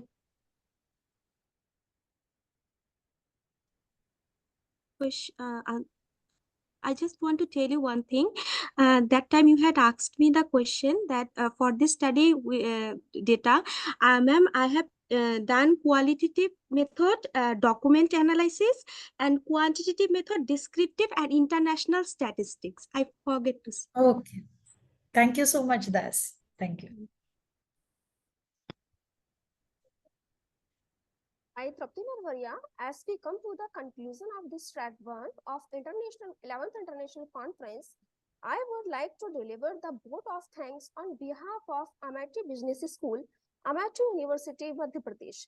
First and foremost, I would like to express our heartfelt gratitude to our esteemed guest, Dr. Svetlana Tatuskar ma'am. Your insightful remarks have truly enriched our understanding about the concerned theme, VIKSIT Bharat, the role of Indian business. You have not only enlightened us, but have also speaked conversation that will continue to resonate. I would like to thank to the rapporteurs, Dr. Mini Agrawal ma'am and Dr. Vikas Khare sir, for their commitment and meticulous planning for this session to make it successful. Last but not least, I will thank our delegates for their wonderful presentation and student volunteers for their efforts. Thank you. Excuse me, ma'am. May I raise a hand? Mini ma'am. Am I audible? Yes, you asked, Professor. From the morning at the 9:30, I'm waiting in this particular group for my presentations. My name, it was in 90 position, but still I'm waiting for it. When I will give my presentation, my turn, when my turn will come. Now, Ananya ma'am, what said to me and told me that after this, at the 90 positions, your turn will come. You are in this particular positions. You are still there in this. Still, I'm waiting for that. What the means? Okay. So we called your name 2-3 times, but you were not there. That's why we. I'm sorry. Morning to evening, I'm available. The 90 positions I call, I'm daily approaching to Ananya, and the number of times I send a message, each and everyone. Okay, still I'm in the group, but no one is taking my name. No one is taking my name. There's a 19 Dr. Anil Tiwari is here, but still I'm searching for my place, how I can give my presentations. For morning, I'm most of the focus on that particular seminar. As madam was evaluating each and everything. So nice of you, ma'am. Sir, I clearly remember I have called out your name, but you were not there at that time. No, how you can say? You didn't call me. I'm continue. I am putting this earphone in my. We can say, okay, Dr. Anil Tiwari, I'm sending the message to you. No, I think Ujjwal and Dr. Sanjay Kumar, we called out your name, but you were not there at that time. There is another name called Ujjwal something. I'm at the last. I'm from Nepal. I've been waiting from early in the morning, ma'am. I'm Ujjwal Bhatrai. My name is at the end. at least we'll get the chance to the present in front of the ma'am. Am I right? That's why I'm very worried. If ma'am will observe and evaluate what are this kind of research we have done and all, right? Right, Ananya ma'am? Sir, I completely number of got your times point. I called you, I sent you message, ma'am, my turn is there. I'm sitting in this 19th place. I leaving my class, I arranging my class because I want to be a present in this particular. I have to present my PPT. Sir, I completely got your point. So, what we can do. So what we can do now is you can send us the video of yours and we will consider it as a presentation. So on the basis of that, can you evaluate the work and that you will get the prize and all the things what I have done and how I can show my caliber in the front of you people? Sir, we will send your presentation to our esteemed guest, Dr. Shwetlana ma'am. She will evaluate you and she will definitely tell us your reports. Ma'am, my name is not been called. I've been waiting off from early in the morning. My name is Ujjal Bhattrai. Sir, the matter is that, sir, we have a limited time, sir. Hello, ma'am.